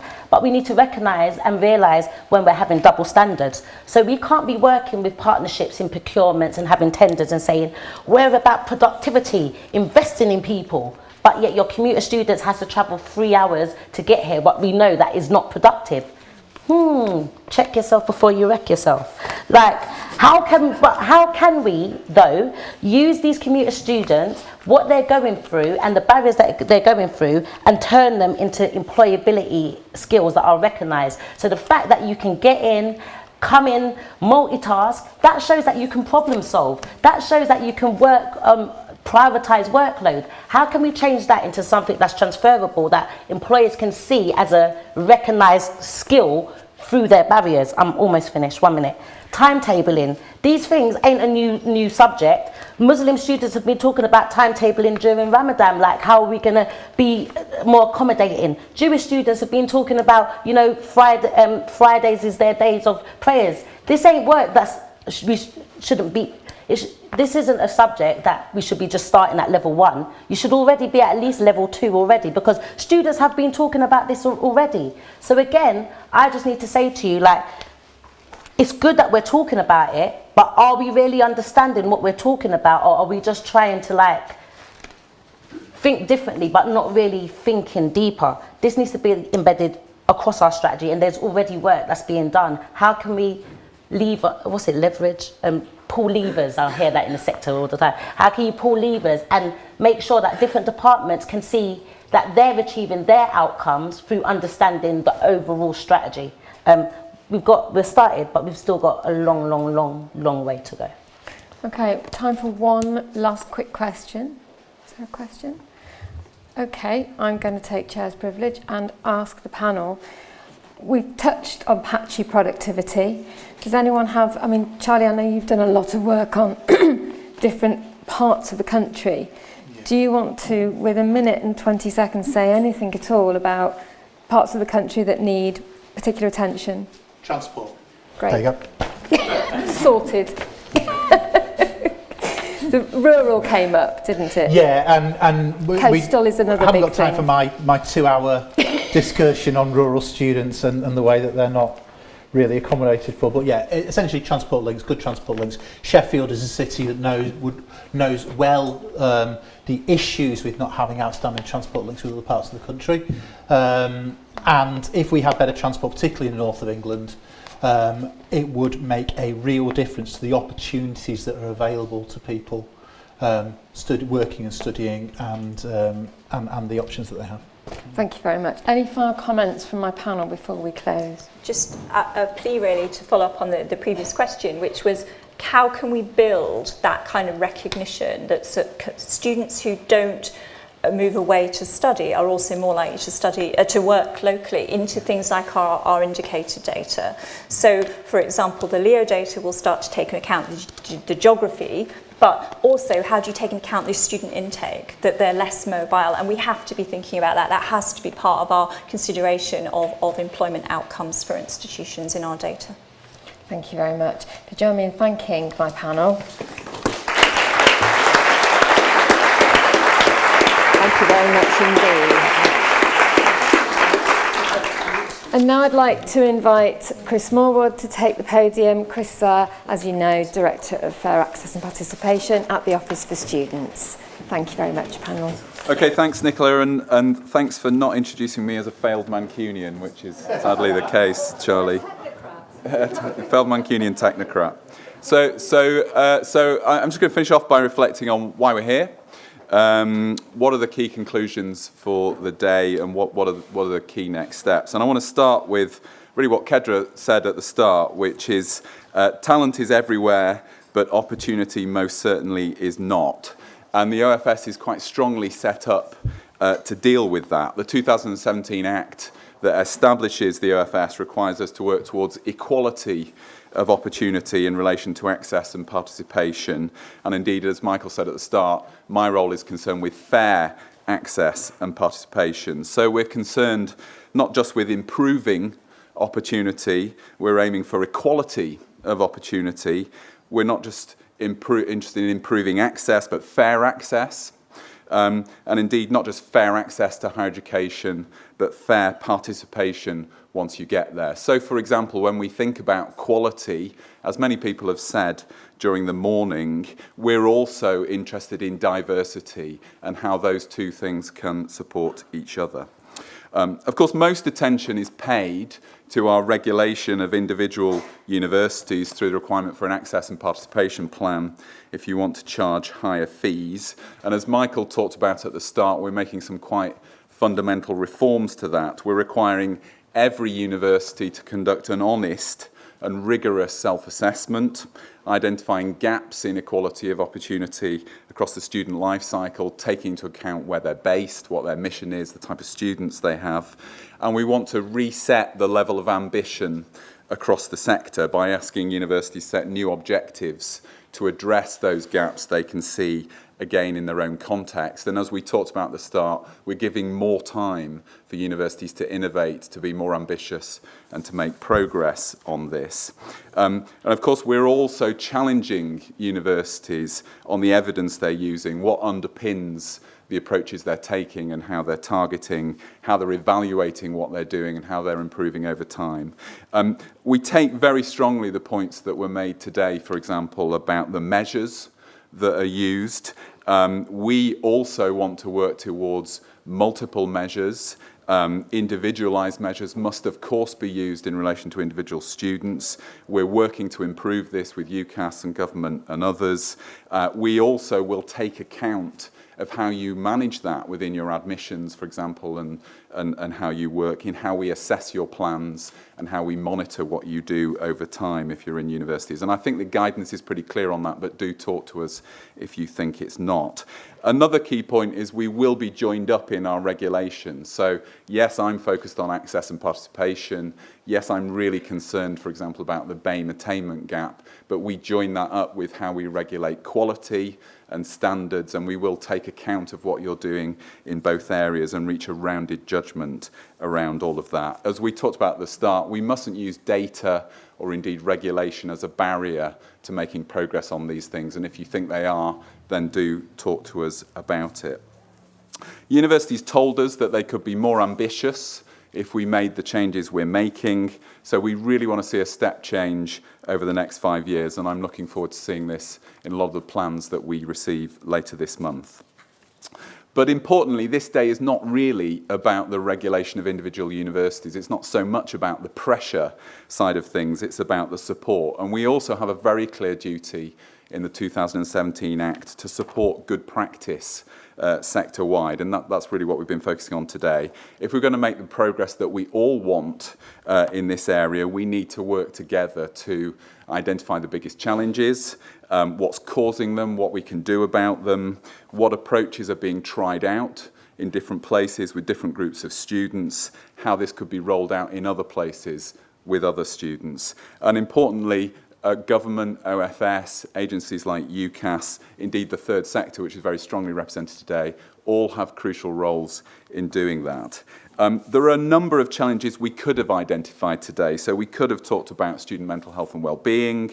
We could have talked about lifelong learning, mature student participation, meeting the skills needs of employers locally and nationally now and into the future, or the barriers faced by very particular students such as care leavers. We are active in all of those areas, working with the sector and others, and we welcome suggestions of areas in which we should be active in terms of driving better practice, both directly to us and also through the new What Works Centre that's been talked about today. I think Tony used the phrase, you need to know what we're getting right, and we do really want to know that so we can share that and promote it.